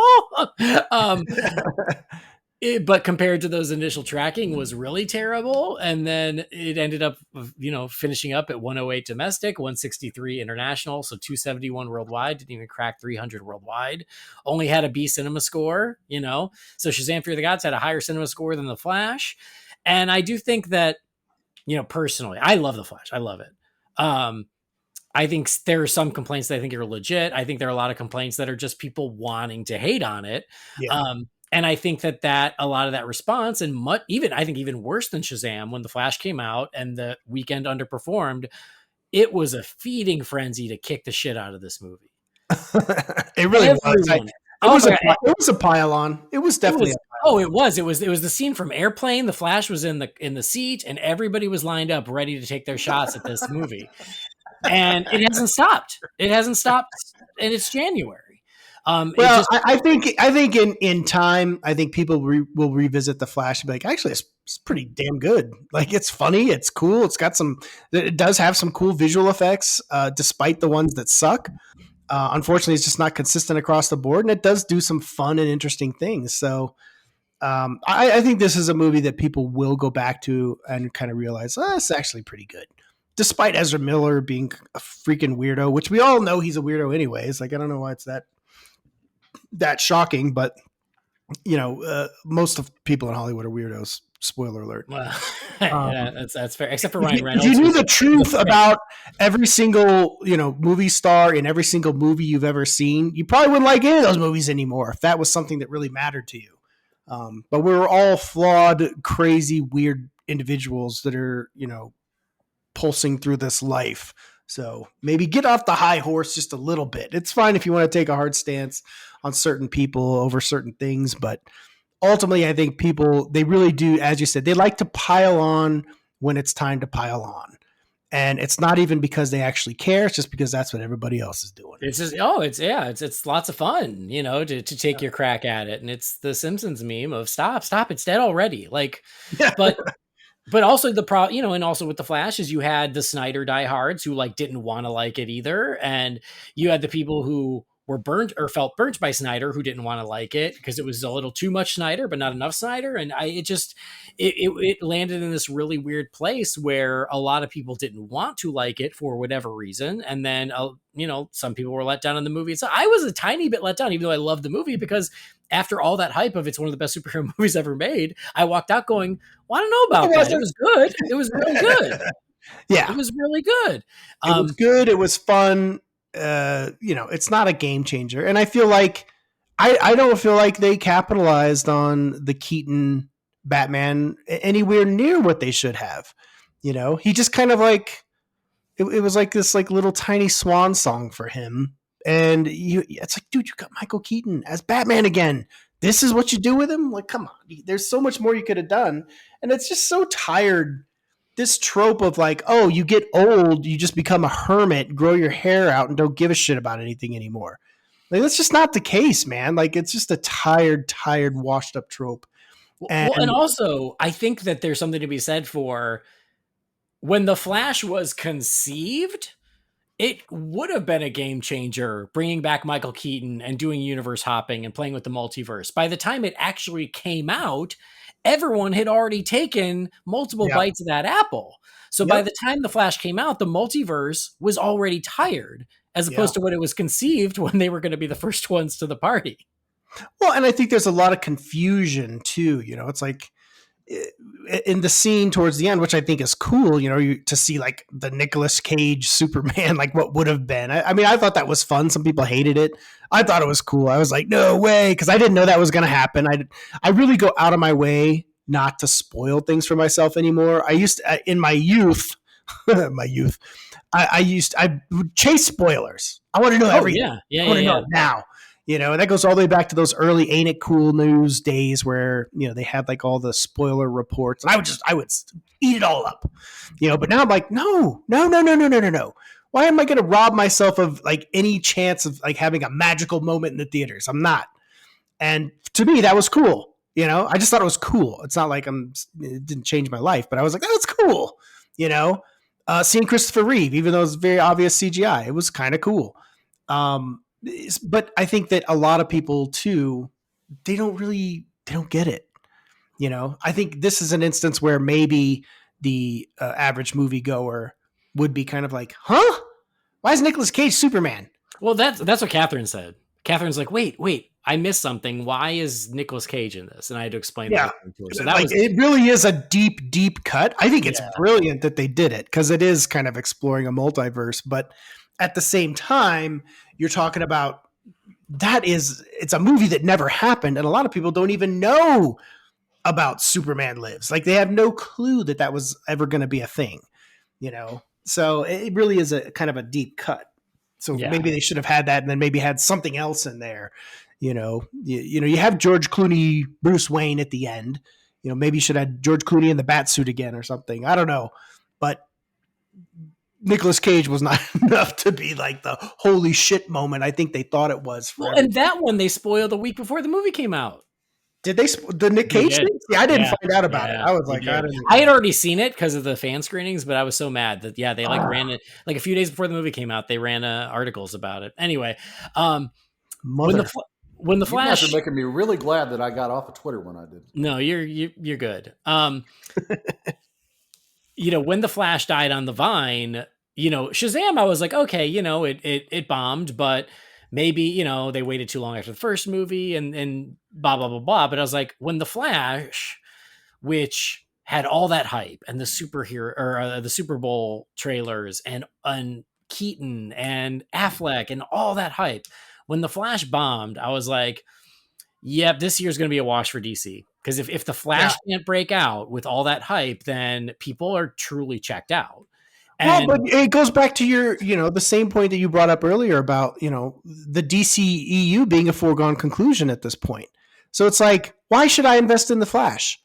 I've been trained to only invest in ongoing stories with characters that I'm going to, and I want 3 more Flash movies promised. Why would I see just one Flash movie with this character in the DCEU that's going to end, that's going to be rebooted? I think that was something that entered a lot of people's minds. They're like, I don't care. I don't even care anymore. And then the fact is, like, we don't know what what Gunn's DCU is going to be. Yeah. We don't know. It's still, there's a lot of promise, sure, but the truth is, it could also be a disaster. There is no formula that they can cook up in a lab that's going to guarantee Superman Legacy is going to be huge. Yeah. So we just don't know. And I think that's something with a lot of the diehards, the Snyder diehards, the DC diehards, all the diehards except for Bruce Willis, were just checking out.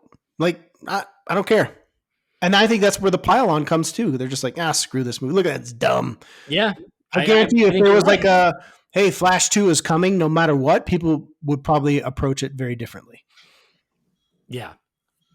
So, I mean, and that's kind of the point is people checked out on DC. I mean, DC, as we said, has had a rough 10 years anyway with ups and downs, but there's a huge group of the audience that ever since Man of Steel have not been able to wait to kick the next DC project. And then that number continued to grow because then they pissed off the people who were loyal to the Snyderverse. And so you end up with just a whole bunch of people who don't want to give DC an inch. And so, yeah, you end up with 4 DC movies in a year and 4 DC flops in a year because everyone is checked out except for people like me who I'm like, well, I just hope it's a good movie. And it was. So, so, 2 months later, Blue Beetle came out in August. Blue Beetle, opened at 25 million. The one bright spot on Blue Beetle is it had pretty good legs. It did 72 domestic, 58 international, 131. So even though it opened pretty soft at 25, it actually played pretty well for the next few weeks, which was nice. It had a B+ cinema score.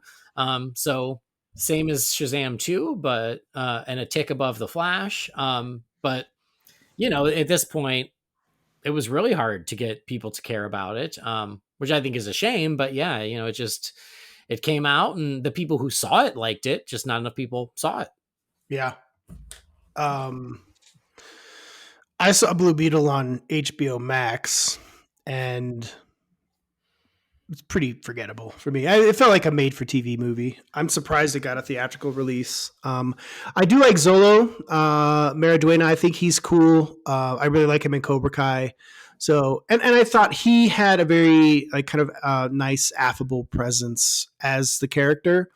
If anything, and I think Gunn has stated that they plan on keeping him in the DCU. Which I think works too, because they don't necessarily tie it to the DCEU. Yeah, that movie kind of can be whatever. Yeah, they mention Batman and superheroes and stuff, but it could be any Batman or Superman, right? Yeah. If anything, it's like, well, a Batman exists in his universe, which will be the case, it sounds like, for Gunn's. Because Gunn, the one thing I do like about what I think Gunn is approaching is that this is an established universe from the start. We're not starting from like, oh, Superman has shown up and it's the first, metahuman that has ever walked on Earth. I like being able to start in a universe where it's lived in. I think that allows you a certain level of freedom because you're not beholden to like setting up this rule book that everybody has to follow. You can just say, no, these are just things that exist. And some of the things we don't even understand yet. And I think Blue Beetle can kind of carry that. But as a movie, as a character, I thought it was pretty shit overall. But I do think it has some heart. And I will give it that credit. And then I do give the credit to Zolo. I like him. He's a likable actor. He's a likable character. So if he continues, that's cool. But if I have to watch Blue Beetle again, it's because I'm in hell and I died. Oh, see, I would say give it another shot. Me and Jamie both loved it. But I will say, and again, go back to the other point is one of the things I loved about it, aside from it just being a good, fun superhero movie, I loved that it harkened back to phase 1 of the MCU. And I mean this in the best possible way, where there was no homework needed. You could just watch it and enjoy it. And yeah, there are mentions of the greater DCU, but you can just watch it on its own terms and have fun and not have to worry about what leads into it, what leads out of it. You can just watch a Blue Beetle movie and enjoy it on its own terms.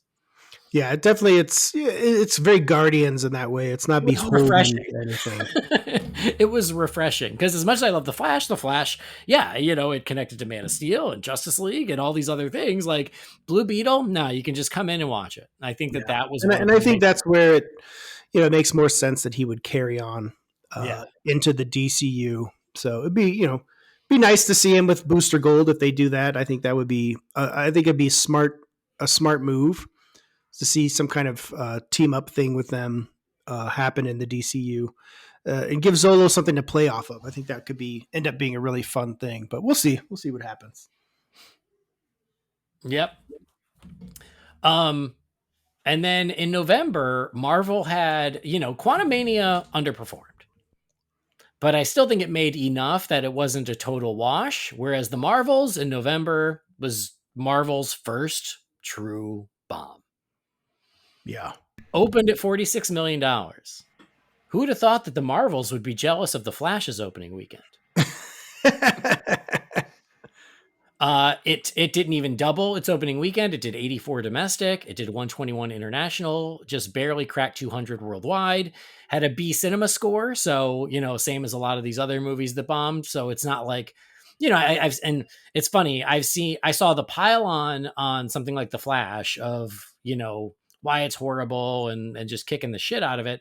And the Marvels, I kind of, because it's Marvel, I saw the opposite of you guys are being way too harsh on it. It's actually good. You guys just hate women and that's why you hate the movie. And it's like, no, I didn't see the movie because the issue was, the irony is that opening weekend, it was like mostly men who went. The issue wasn't that, oh, it bombed because we hate women. It bombed because even women didn't want to see it. Yeah. So that whole excuse of like it's a misogyny thing, I think is BS. It's just people didn't want to see the movie. It's actually pretty clear, because all those people showed up for Barbie. Yeah, so so including men. Yes, men and women. And then me and two teenagers showed up for it. Yeah. And so the Marvels it was a movie that just people were not interested in seeing. And it was another one where projections for opening weekend kept going down and down and down. And then it bombed. And the fact that at a certain point, he was like, we're no longer reporting on the Marvels' box office. You're like, oh, wow. Wow, guys, you're just going to take your ball and go home? Okay. Did any of us see? I didn't see it. You didn't see it. Did Jamie? Did you see it? I absolutely did not. So I mean, that tells you something right there. Like we are three geek nerds that have read comics throughout our lives, know these, know the genre and are follow it very closely and passionately, and none of us had any desire. Nothing that would get us off the couch to go and see it. Nothing that would get us to rent it, which you can rent it now.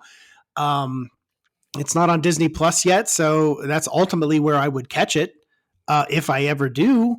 But I have just no desire whatsoever to see that movie at all. I don't either. And I saw the first Captain Marvel in theaters because I was swept up with everybody else, and I walked out going, I hated it. I did not like Captain Marvel. I thought it was terrible. The case of this one is the same problem that I had previously, and that is I don't find anything interesting about Carol Danvers. I'm not shooting at Brie Larson here. The character of Carol Danvers, the only thing interesting that character has ever done in anything I've ever read or seen was give Rogue her powers. Yeah. I'm done at that point. I don't care. So I thought Carol Danvers was way more interesting as Miss Marvel, because she's the original. Well, or at least one of the original Miss Marvels. When she was wearing like a bathing suit with a red sash, she was way cooler and way hotter. And that's the other thing too, is like with Captain Marvel, they're like, oh, we want to take all sexuality out of this person. Like, we don't want anybody to sexualize her or to look at her in any kind of lustful way. I'm like, hi, remember how you make, Chris Evans and Chris Hemsworth take their shirts off for every single superhero movie because, why not?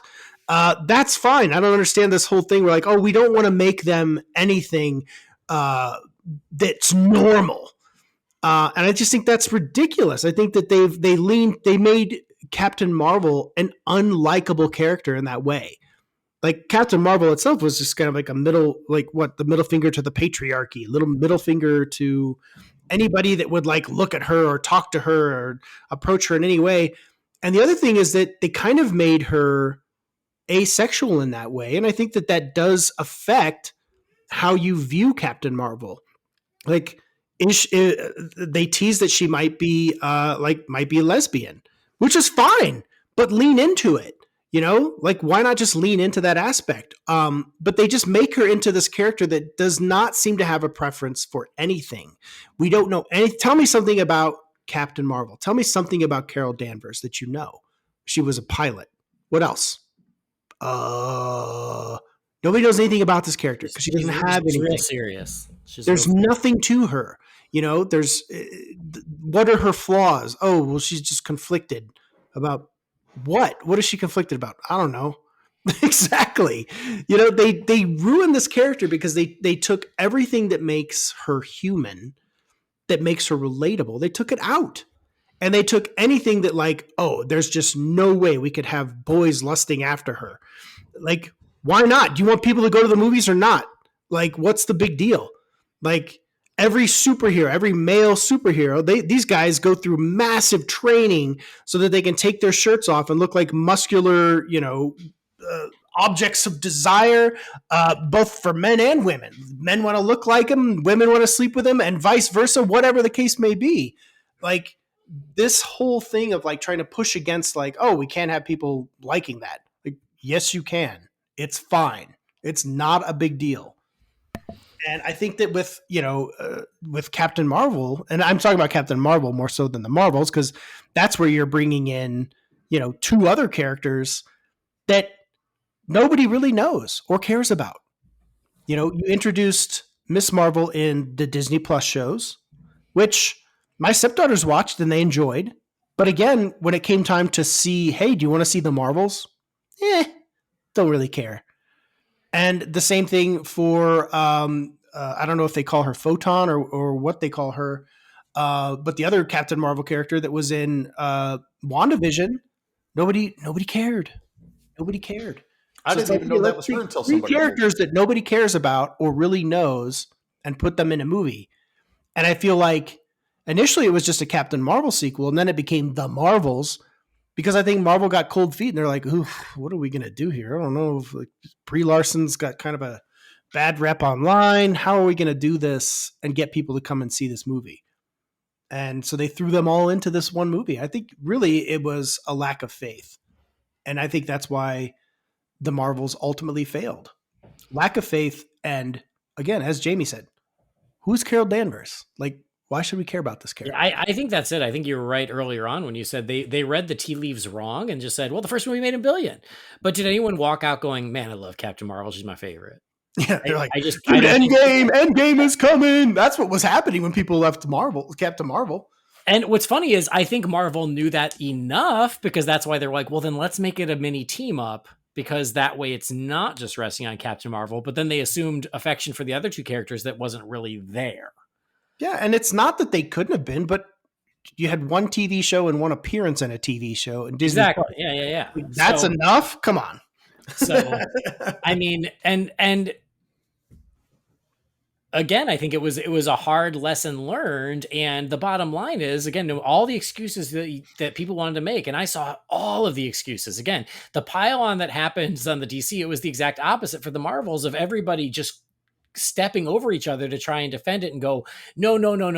It's not a bomb for any reason other than toxic fans and blah, blah, blah, blah. And like, no, the reason it bombed is because people didn't want to go. It's really simple. They didn't want to go. Why they didn't want to go is certainly up for debate, but the bottom line is they didn't want to go. Yeah. And that's fine. Exactly. That's the prerogative. Just like they didn't want to go to Blue Beetle and they didn't want to go to The Flash. They didn't want to go to the Marvels. They did want to go to Quantumania until they saw it. Well, and then, getting to the broader point too of this episode too is the superhero fatigue part. Is it superhero fatigue or is it the fact that you just made a shitty superhero movie that nobody cared about? It's not fatigue. It's not that we don't want to see a good superhero movie or that we won't turn out for one. We will, but it's got to be good and it's got to be better than what you did before, or at least as good, which to me would lead into the next and last movie of 2023. Yeah, and so let's go there, and that's right before the end of the year, December 22nd. We had Aquaman and the Lost Kingdom. ironically, opened less than Shazam Fury of the Gods, 27 million. Right now, I mean, this one's still in play, but it hits digital this week. So this right now it's at 111 domestic, 268 international. So it's coming up on 400 worldwide. I do think after all said and done, it will break 400 worldwide, which you know what? All things considered is slightly less of a disaster than everything else that happened to DC this year. So I think it makes it not a complete bomb. Right. But also obviously it's not going to make $1 billion worldwide. Yeah, it's not going to happen. But I don't think it's to say like, oh, it was just a complete bomb. Like, no, the Marvels was a complete bomb. The Aquaman, it's going to at least make back its budget and marketing, which it'll break even. So that's not terrible. It's not great. Exactly. It's not good, but it's for the year DC had, that's a freaking win if you ask me. And that's just it. That's just it. Is comparatively compared to the Flash, you know what? Aquaman and the Lost Kingdom is not a disaster. It's not what the first movie was. But compared to the other 3 DC movies this year, Aquaman and the Lost Kingdom has the least to be embarrassed about. And, that brings us to the reception of the movie, which has been just so odd to me. I loved Aquaman and the Lost Kingdom. I had a blast with it. I'm a fan of James Wan. I think that James Wan delivered a sequel that was well in line with the style, the characters, the universe that he set up in the first film. But he went in a different direction, which, he has stated in the past, like he wanted to do a kind of a Tango and Cash buddy comedy. And it is very much that. It's like an 80s, 90s buddy cop kind of movie with Aquaman and Orm. And I think it works in that way. It's funny. It's cool. It's got lots of like the VFX, I think, are sharp. They're good. And it's just a fun ride. That's also pretty inventive. You go to some new places that you haven't been to before, but it also delivers the things that you expect. So for me, Aquaman and Lost Kingdom, I walked out of it thinking that was good because I kept hearing like, oh man, people are like, oh, it's going to bomb. It's going to be horrible. It reshoots and blah, blah, blah, blah, blah. And I was like, oh, it made me a little nervous, but I was also hopeful. And I saw the trailers and I was like, this looks good. And I a lot of times I base, kind of expectation, not base it, but I find a lot of interest in it when I show trailers to my kid, because that's kind of your demographic, right? Like a teenage boy. I'm like, what do you think? And he saw the trailer for Aquaman and the Lost Kingdom. He's like, oh, that looks badass. I can't wait to see it. And he loved it. So we both walked out of Aquaman and the Lost Kingdom and he was like, that was awesome. And I was like, and then I hear people on Twitter and everywhere else, they're like, guys saying, oh, we walked out of it. That's the first movie I've walked out of in forever. Or, like, I hated it. Like, I'll never see it again or blah, blah, blah. And I'm like, what movie did you see? Like, and what it brings me like, what was your expectation for what Aquaman and Lost Kingdom? Did you really feel that way? Or did you spend too much time on Twitter where everybody was saying it's going to bomb, it's going to be a piece of crap? And that sold your subconscious on it so that when you got to the theater and the second that anything was silly, and there was plenty of silly moments in Aquaman and Lost Kingdom, as soon as something was silly or goofy, you were like, oh, this is a piece of crap. Let's leave. Let's not even finish the movie. And I'm like, there was never a point when I was watching Aquaman and the Lost Kingdom and I was like, let's leave. Like, I just didn't even enter the equation. I was like, no, I want to see what happens. This is cool. Like, I want to see Aquaman fight Black Manta. And that we got that, like I wanted to see all this stuff and it was fun. And you kind of mentioned it, but what's crazy about Aquaman and the Lost Kingdom is that we talked about the Flash, and the Flash had all the goodwill in the world going into June, and then all of a sudden it started falling apart. And then as soon as it bombed, it was like, all right, let's get it. Let's get it. Told you it's a piece of crap. Aquaman and the Lost Kingdom, about September, everybody's like, well, we're not even going to wait till this one comes out. Let's get it. Yeah, they were like, let's get it. Let's get it now. It's stab it with the trident now. It's not the first movie this has ever happened to, not even close. But I feel like the reactions to this one were well above and beyond what's ever happened before. And that was the reports about the test screenings not going over well. Yeah. And I feel like people just latched onto that with this movie and carried it all the way through today. 100%. 100%. That happens all the time. Listen, the trades and even your fan sites, they're going to drive that narrative. And the studios know this, trust me. And these things come out like, oh, there were reshoots. Like, well, were there never going to be reshoots on Aquaman: The Lost Kingdom? Is it the first movie to ever have reshoots? All of these movies have reshoots, and Juan has come out and defended that too. Is like, listen, yeah, of course we had reshoots, but and yeah, we had them spread out because it's hard to get these actors back. And I think that, yeah, you have test screenings and sometimes movies don't test that well and you go back and you refine a little bit. This isn't new. You know what I'm saying? Like, that's the thing is it was sold as like, this is a disaster. I'm like, oh, like every other movie ever made, minus maybe indie movies that don't have a budget to do reshoots. If you have the money and you're a studio film, reshoots are very, very, very common almost. And most of the time when they're budgeted, you're budgeted for reshoots. Yeah, sometimes you have to go back and ask for more money, but most of the time you're budgeted for it. Mm-hmm. So that you can do reshoots because that's what happens. Like, making a movie is not some like cut and dry thing. Yes, you have a script. And then when you start shooting that script, sometimes things change. You're making a movie, you're like, oh man, this really doesn't work, or we need to change this, we need to change that. Then it goes into editing. And then you see what you really have. And that's when you're like, oh man, we didn't get that thing. We got to go back and get that. Or, oh man, this just isn't working as we thought it would. This is just filmmaking. This is the way movies are made. It's not something where you just show up, shoot the movie perfectly, sit down in editing, just put it all together and then release. Oh, that was easy.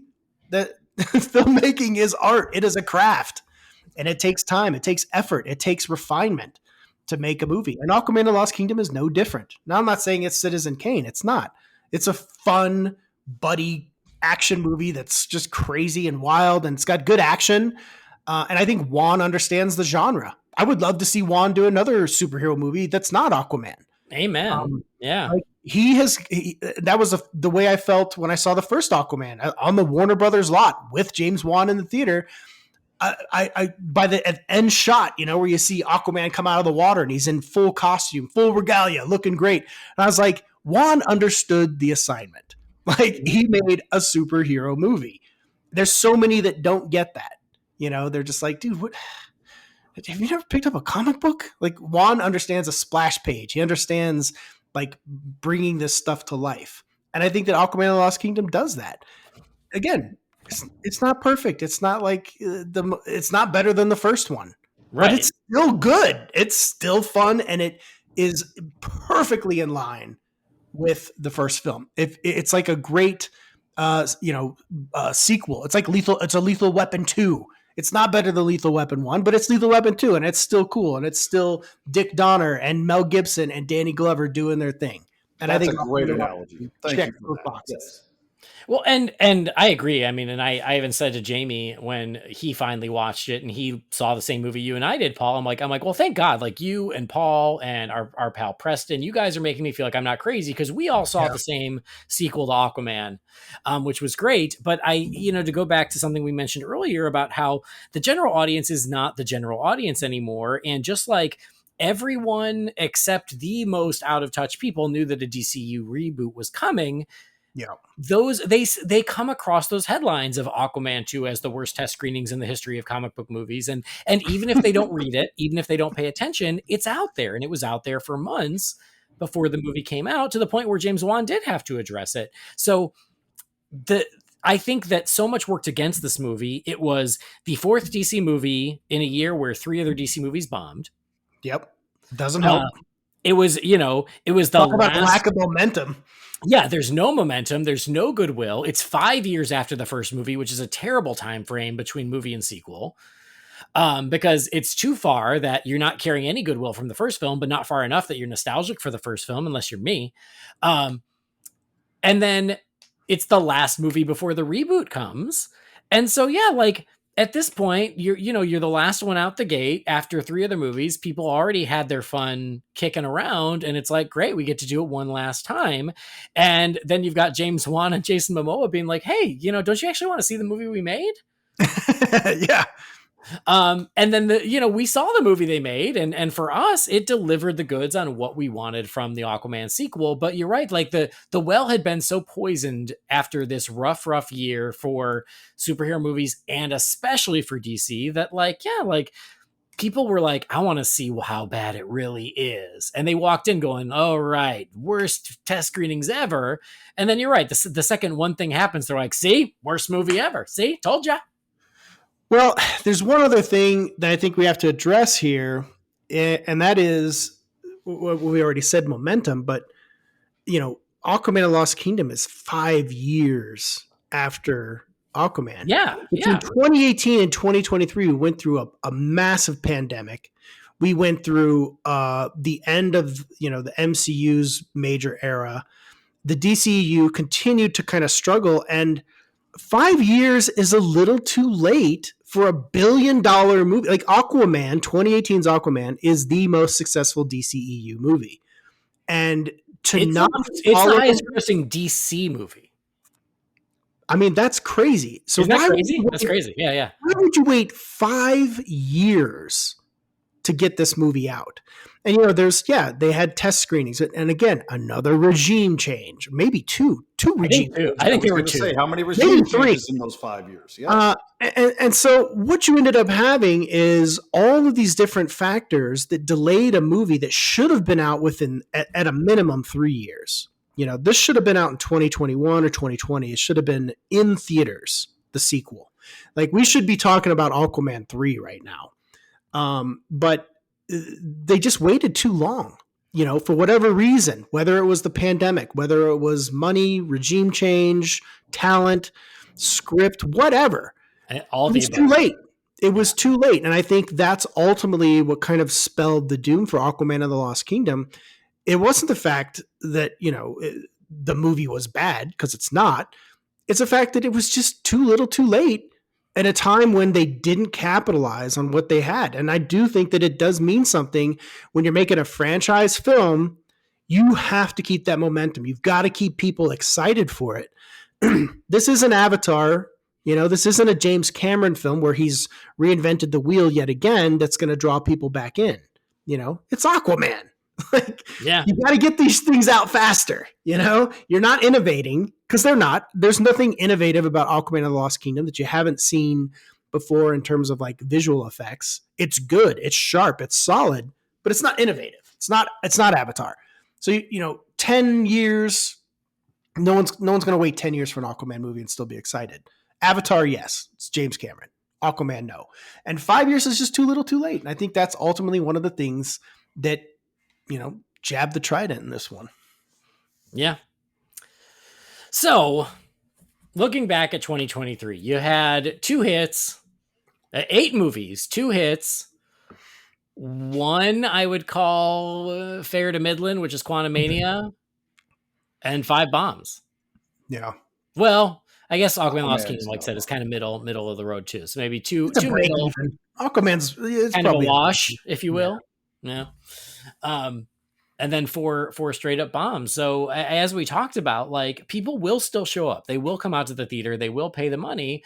But I think that, we hit on a lot of things as far as there are a lot of reasons that the genre really struggled in 2023. And it was maybe an excess of inventory, not enough of a hook in some of those for people to prioritize it as a theater trip. But when you've got the goods and you've got something to get people excited about, like Guardians or like Spider-Verse, they will show up. Yeah. And so I never thought I would be in a place as a superhero geek where I'm asking for less. And yet I feel like that's where we've come to, is when you've got a new superhero movie every 6 weeks, of course people are going to pick and choose. The 3 of us had to pick and choose. And so it's not enough to just be like, oh, new superhero movie. There's got to be something else that makes it a priority. Well, Andy, I have some great news for you. In 2024, you're getting a lot less. In fact, no kidding. You're getting no DC movies minus the Joker sequel, if you want to count that as a DC movie, but it does not take place, obviously, in the DCU or DCEU. It's just some Elseworlds anomaly. And for Marvel, you have Deadpool 3, which I've said I believe is going to be the biggest movie of the year. I think that Deadpool 3 is going to take some really big swings. I think it's going to be hilarious. I think it's going to I think it's going to address a lot of the things that we've talked about here in the movie because it can break the fourth wall and do all that. And it has this six-clawed mutant named Wolverine, played by Hugh Jackman again, which you just can't deny that people are going to turn out for, especially wearing the traditional costume, mask, all that stuff. That sounds like, oh, that's a little too simplistic. I'm telling you right now, that's enough to get people in the theater. People have been dying to see Wolverine, Hugh Jackman in that costume, and they're going to get it. I think that We've only been waiting for 24 years. I think that alone is going to bring people to the theater. I really do. And I think people love Deadpool. They love the character. And if Disney, and as they apparently are, standing by the R rating for this, I think that you're going to get something that's really, really good and really special that can open the doors for the MCU. And I've said this before, but I think that if Deadpool 3 sets the tone and opens the doors for the X-Men, I feel like the MCU could do another 10 years, another Endgame with the X-Men, with the mutants as the focus. That's what they need to focus on because you're not going to get Chris Evans and Robert Downey Jr. back without a shit ton of money and a lot of inventive writing.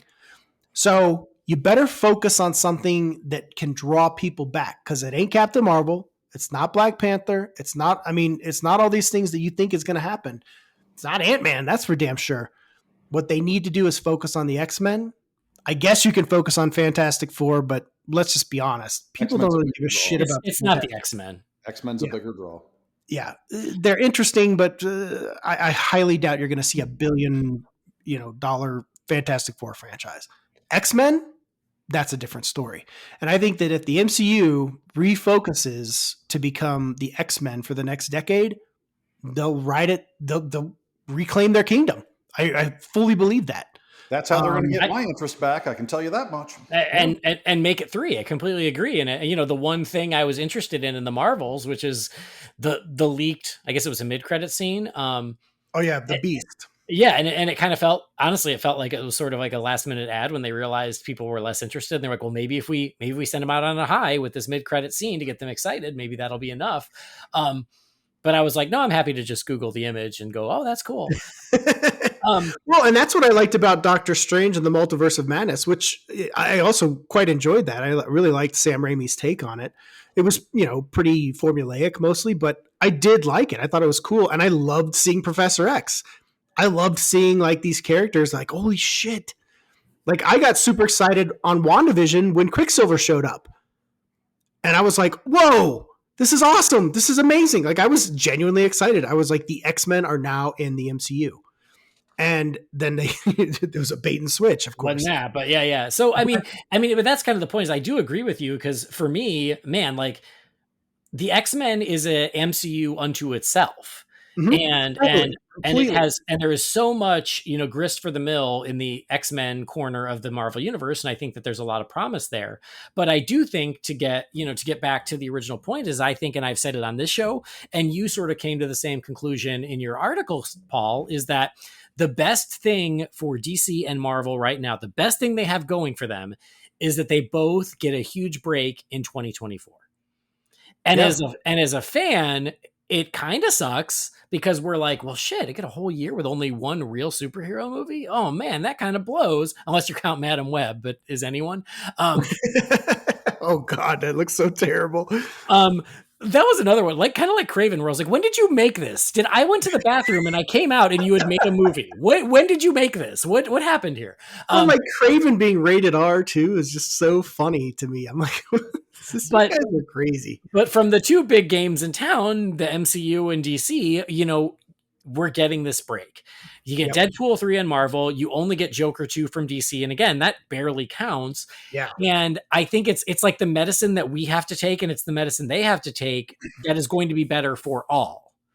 Because totally. I think it gives audiences a break too. We need a break. We need it. Rather than like saying it's superhero fatigue, and maybe it is, maybe it isn't, but is it really going to hurt anybody to take a year off from 8 superhero movies? Sorry, you only get 2. It's like, that's good. Yeah. If you remember, that's what it was, back in the day. It was like you had... No, Paul. We're the same age, more or less. Back in the day, it was one every 3 years. Well, there was a point, and I'm sure you remember this too, where, Hollywood said they would never make superhero movies. They would they quashed. Like, you and I are like reading comics as kids, like, man, I would love to see a movie of this, but it was an impossibility. We had that awful Italian-made Captain America movie, which we clung to because that's all we had. Yeah, but it's Captain America. It's so cool, but it wasn't. It was the Dolph Lundgren Punisher movie that came out. Dolph Lundgren Punisher movie where he doesn't even have the skull on his chest. We're like, well, we'll take what we can get. You know what? He has a skull on the knife. I'm gonna go with it. It's fine. But it was like Hollywood was deathly afraid of costumes. They were afraid of colorful costumes, which was evident with X-Men. They were like, let's put them all in black leather. Now, that's the thing, that if it doesn't happen, there needs to be a scene in Deadpool 2 where Deadpool and Logan are having a conversation and he says something about him wearing yellow spandex and his response needs to be, what would you prefer, black leather? If that does not happen in this movie, cancel it. It's all for nothing anyway. I mean, you probably just quoted a line from the script. I can't imagine that Deadpool wouldn't say anything about his yellow suit. That's what's, you could count on that stuff. I guarantee you. I'm surprised. I think that's why the three of us can all be grateful for the prince among humans that is Ryan Reynolds. I love Ryan Reynolds. I really do. I think he's. I do too. I'm just saying we need to get Jamie there. Ryan Reynolds. All I can say is, listen, out of all of the interactions I've had with like countless celebrities in the last like 12 years of my life, Ryan Reynolds is absolutely the coolest guy that I've dealt with. And I believe you. I've always loved Ryan Reynolds. And that's the funny thing is the Deadpool movies are kind of my favorite X-Men movies because Ryan Reynolds knew the assignment. Oh, totally. Yeah. Totally. I mean, the other X-Men movies are fine. Deadpool. The character, since New Mutants 98, I have hated that character. I loved it. I mean, I love Deadpool. I don't love him in the way that people kind of like love Deadpool. Like, oh, he's just like anything he does is great. Oh, it's Deadpool. I just think he's an interesting character. I love the dynamic where he shows up and just screws everybody up. That's what I like about Deadpool, is that I like that he's an outlier. I like that he's a pain in the ass. I like that he's annoying and obnoxious. I love that because the truth is all of the other X-Men characters are so damn self-serious. They always are. Yeah. Minus Wolverine. But minus Gambit, because Gambit's also the best. Well, yeah, Gambit's a little different. And they need to finally give me a good Gambit, please. There's no bigger Gambit fan than I know than you. So if they give me a good Gambit in the MCU, okay, I'm gonna close down Holy BatCast and I'm gonna start Holy Gambit Cast, and it's gonna be terrific. I mean, listen, I will say this: Sean Levy and Ryan Reynolds have worked with Channing Tatum in Free Guy. They are friendly. Oh yeah. I would not be shocked. I would not be shocked or surprised if Channing Tatum shows up as Gambit in Deadpool 3. I mean, I'm just putting it out there. I don't know this. I'm not like giving you some scoop. This is pure speculation, but I wouldn't be surprised. I think there's going to be a lot of surprises in Deadpool. I think so too. Yeah. To be honest with you, I think it's going to be and have me watching Deadpool 1 and 2 by the time this conversation. I think Deadpool 3 is going to beat us over the head with surprises. And I think they're going to do it in a way that's going to be brilliant, because I think it's going to be a situation where they're like, oh, we're doing this on purpose to make fun of it. You know what I'm saying? Like, I think there's like at this point now, the Deadpool 3 is going to be the spoof of all the multiverse movies we've got. Exactly. And I think I really truly believe that the future of the MCU rests in Wade Wilson's hands. I agree with you. I absolutely agree with you, especially because we talk about how scattered and unwieldy the MCU and you said it perfectly, where there's no cohesion. It has just become a mess. This is a way to recenter it, and Deadpool is the one character you can use to cut through the bullshit and make it clean. Yeah. And the thing is, you can get away with doing just the stupidest shit because it's Deadpool. And you can recenter it all. You could refocus and realign everything just by Deadpool showing up and being like, show Deadpool go to that giant stadium where all those Kangs are at the end of Ant-Man and just blow it up. Yeah. Like that is exactly what I do. I'd be like, listen, this Kang thing is a problem. Why don't we just have Deadpool kill him? And then we can focus on somebody else. Like that, I'm telling you right now, that's exactly what I would do. If Marvel called me, they're like, hey, which they're not. But if they called me like, hey, we need some help with this, I'd be like, listen, you guys are shooting Deadpool 3, just kill Kang. Have Deadpool kill Kang End of story. Get the Doctor Doom shit brewing because that's what everybody wants to see. You want a villain that's cool, that's powerful, that is enigmatic. Doctor Doom. You need a new Thanos? It's Doctor Doom. It's not fucking King. It never was. I agree with you, but just to play devil's advocate here, you don't even need to blow them up. You can just as easily have Deadpool look and go, listen, Kang, this is your new Kang. Okay, everybody go with it. And just bring in the new guy. You could. And you can go with it. And everyone's like, okay, that's fine. Because I also I actually like Kang as a character, and I like Jonathan Majors as an actor. I think he's a talented actor. I like Jonathan Majors. I think he's great. I love him in like Creed and all those things. But yes, but he's better off elsewhere. It's anyway. All that is to say, like I don't mind having keeping the character of Kang in play for the Avengers and having Doctor Doom in play for Fantastic Four and whatever. Like I'm okay with keeping in play, but there are multiple ways you can go, but there's no doubt that Doctor Doom is just a better character and a better villain. And it's crazy to me. When the hell did Disney buy Fox? 2018? Yeah. 6 years ago?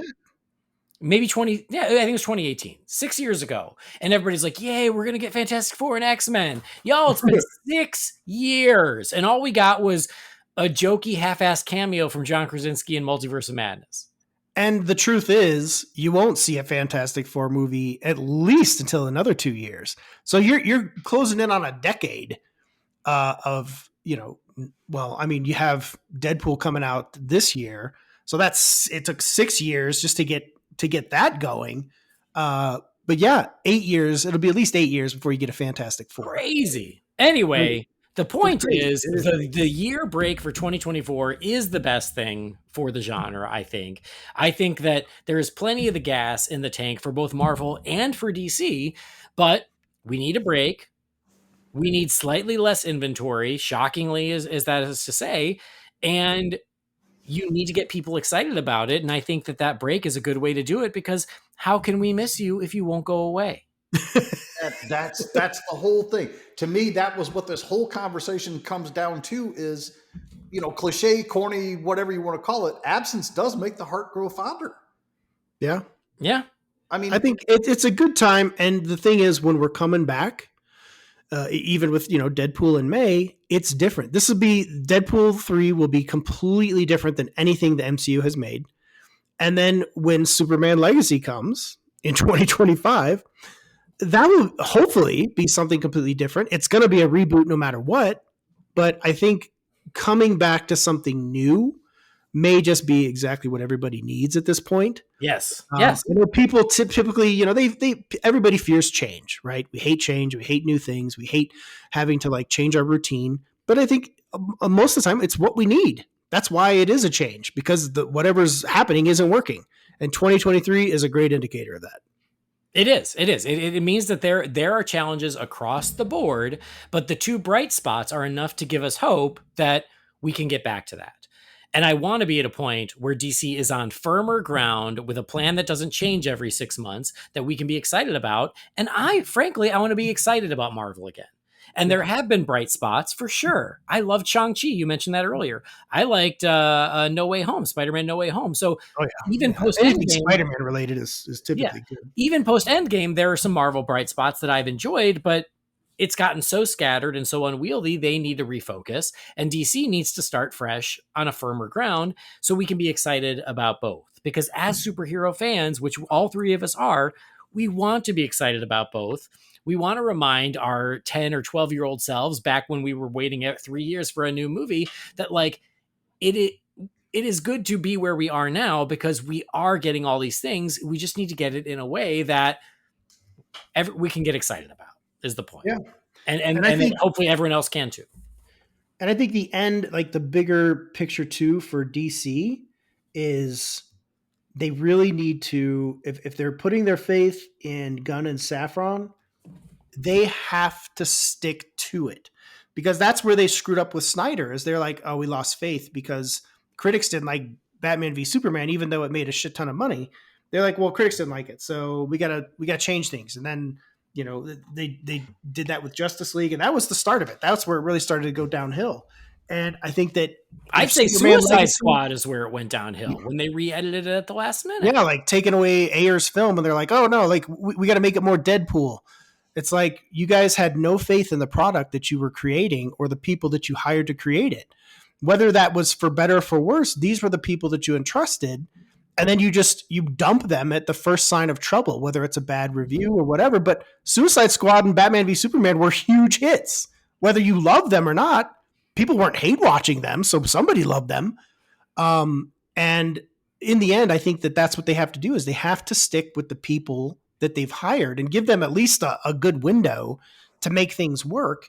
Because if Superman Legacy is a huge bomb, I guarantee you what you're going to see is they're like, oh, well, start again. Yeah. Start again. Start again. And people are going to be like, dude, I'm tired of it. People are already tired. In my opinion, why Superman Legacy has to work is because somebody's going to learn the wrong lesson if it doesn't. And it won't be based on the product of that one particular film or anything else, but somebody, whether it be Zaslav or whoever the hell's running Warner Brothers or whatever it's going to be called by that point, they're just going to say, nobody wants to see a Superman movie. That's why it never works at the box office the way we want it to anyway. Yeah. Yeah. And that's absolutely not the truth. Absolutely not the truth. No. And it's, I mean, Man of Steel was a hit. It wasn't like, mind shattering or anything, but it was a hit. Just like the first Superman Chris Reeve movie was a hit, but they made, Superman 2, which I think was good and I liked it, but they made 2 more after that, which were terrible. They put Superman flying with Richard Pryor in his arms as the poster, for God's sake. Like, I love Richard Pryor, but like, it didn't belong in a Superman movie. But what's happening? What are we doing here, guys? It's like the weirdest, like if you saw like Henry Cavill, flying with Kevin Hart or something, it's like, what is going on? I love Kevin Hart. He's hilarious. Why is he like being flown around with Superman holding him in his arms? It makes no sense. It's like people like they do this gimmicky shit that's just dumb. You're like, what is going on here? But it's like, people, they make weird choices and they do weird things without really thinking about what they actually have. I think when it all boils down to these characters, and I think Kevin Feige had the pulse of it early on. I don't know what's going on now, but he was like, it's all right here, holding up these comics. He's like, it's all right here. Everything is here. Everything that you need, everything to make a successful movie, to adapt these things, it's all right here. And what ends up happening is you get executives, you get billionaires, you get all these people that, they're very successful in making money for different ways, but they're not successful in creative endeavors. And you put them in these positions of power, they don't understand what they have. They don't understand what these characters are. They don't understand, what made them special to begin with on the page that makes them. I always say this too it's like, if you're going to adapt a book, make sure you're adapting it because you want to adapt that book, not because you're like, well, I like the book, but I want to change all these different things and make these different characters. Like, why are you even adapting the book? Just go make something else, And I think you're gonna open up a rabbit hole that I don't have time to go down right now. But let's just say I'm with you. If you hate the source material or you don't think that it is worth adapting, or you just don't get it. Yeah. So I completely agree with that. And I mean, I think that, again, as fans, we want to see it be successful and we want to keep getting great movies that we can be thrilled about because that's what, it's a big part of what we live for and we love getting excited. But I do got to start wrapping it up, guys, because we got things to do. I know you got things to do. And so we ain't doing emails. Turns out I lied about that. Because this conversation it took on a life of its own. But that's why we do it. So guess what? Emails, you're just going to have to wait again for another week. But I think we know where we stand on these things. And I think that we do want to see them succeed across the board and we're rooting for them. And 2024 is a year of taking a breath and, rebuilding, and hopefully 2025 will bring us exciting things on both sides of the street, both Marvel and DC. But Before we completely wrap up, I didn't even get a chance because we didn't get to emails. I got to give a shout out not just to Magic Mind, I got to give a shout out to our other friends over at Manscaped who continue to be supportive and help the show. So they want to remind you that Valentine's Day is coming up, and there's no better gift for either yourself or a loved one than Manscaped products. So go to manscaped.com and check out some of the wonderful things they've got as gifts for you or other loved ones. But make sure that you're going to use the promo code, get your discount, save some money, get free shipping. Use BatScaped for 20% off and free shipping at manscaped.com. So the hero of Valentine's Day is the Lawnmower 5.0. It's the best trimmer on the market, but there are all kinds of great things that you can pick up at Manscaped, whether it be the boxers or the body wash or the shampoo or the cologne or the nail trimming kit or the Handyman. Again, the Handyman is a pretty good deal. It's surprisingly inexpensive, and it's a great shaver for quick cleanup on your face. So check those things out. Go to manscaped.com, use the promo code BATSCAPED for the 20% off and the free shipping, and it'll get you set up for a very successful Valentine's Day. So thank you to everybody who's already made those purchases. We do appreciate it. And thank you to Manscaped for their support. But let's wrap up our chat, gentlemen. This has been fun. What a journey we've been on. And Paul, thank you for making the time. It was great to finally actually chat instead of just text for once. Hey, we even had a reshoot in the midst of this too. We did. That's just making a podcast. Reshoots happen, and now there's going to be all these articles about Holy BatCast being in trouble because they had to do reshoots on Sunday. Well, they love to pile up on the DC bad news. So, oh boy, that's so funny. But anyway, Paul, what else are you up to? If anybody wants to check out all your other things. Yeah, well, I'm at Sundance now. I mean, I'm at home, but I have Sundance, so I'll have some reviews and stuff coming up. Most of my screenings don't start till Monday. Yeah, check me out on my Substack. Subscribe to my Substack, Way of the Shirey. I post reviews and commentary, just as what you ran across. And then also check out my YouTube channel, the Arctic Ninja Network, which is got all kinds of unboxings and different things, different podcasts. My Repackaged Wisdom podcast, which is where I talk to different people from all walks of life, not just movies, and kind of get the things that have led to their success. Just kind of like going through that. And who knows, could be a movie podcast coming back up here shortly. We'll see, might happen.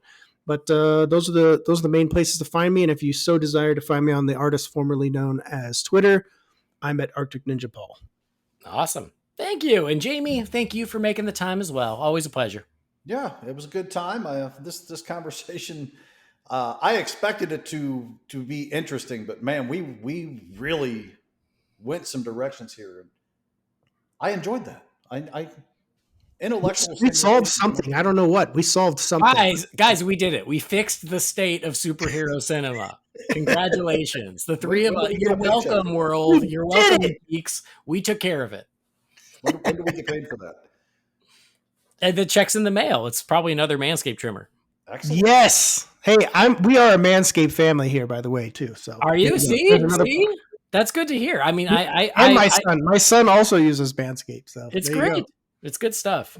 Anyway, Jamie, you're still not participating in the social media because you're smart. I'm mostly a social media ghost, with the exception of like real fans groups on Facebook, and even that'll probably tone down now that I'm winding down my year-end stuff. So you're a better man than all of us, sir.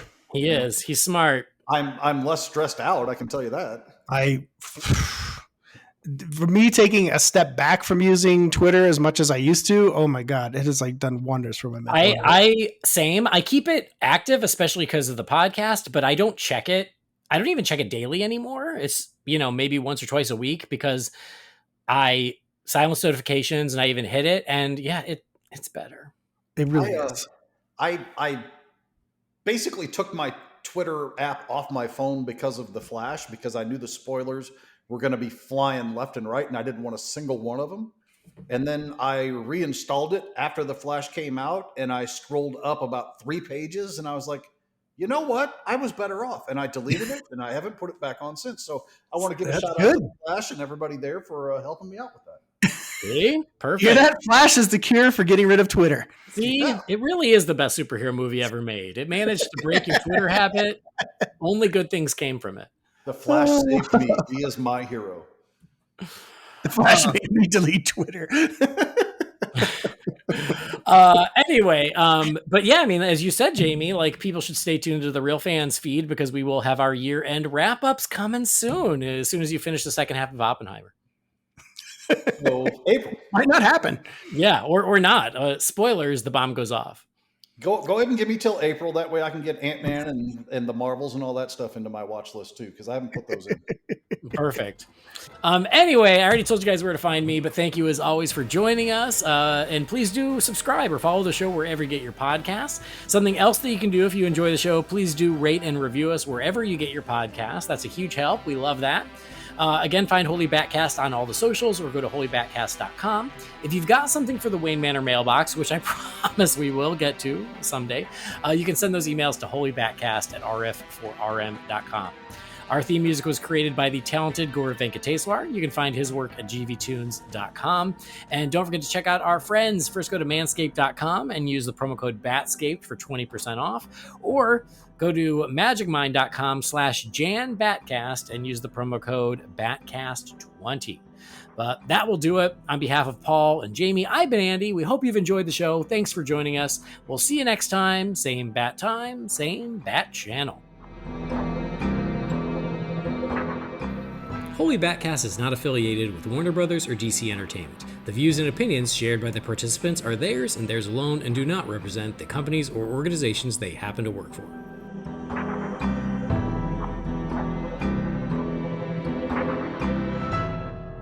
So I don't know if either one of you have ever been Family Guy fans in your life, but there is a scene in Family Guy that makes me laugh, and I've used it time and time again where I think he's watching like Bewitched with Will Ferrell in it.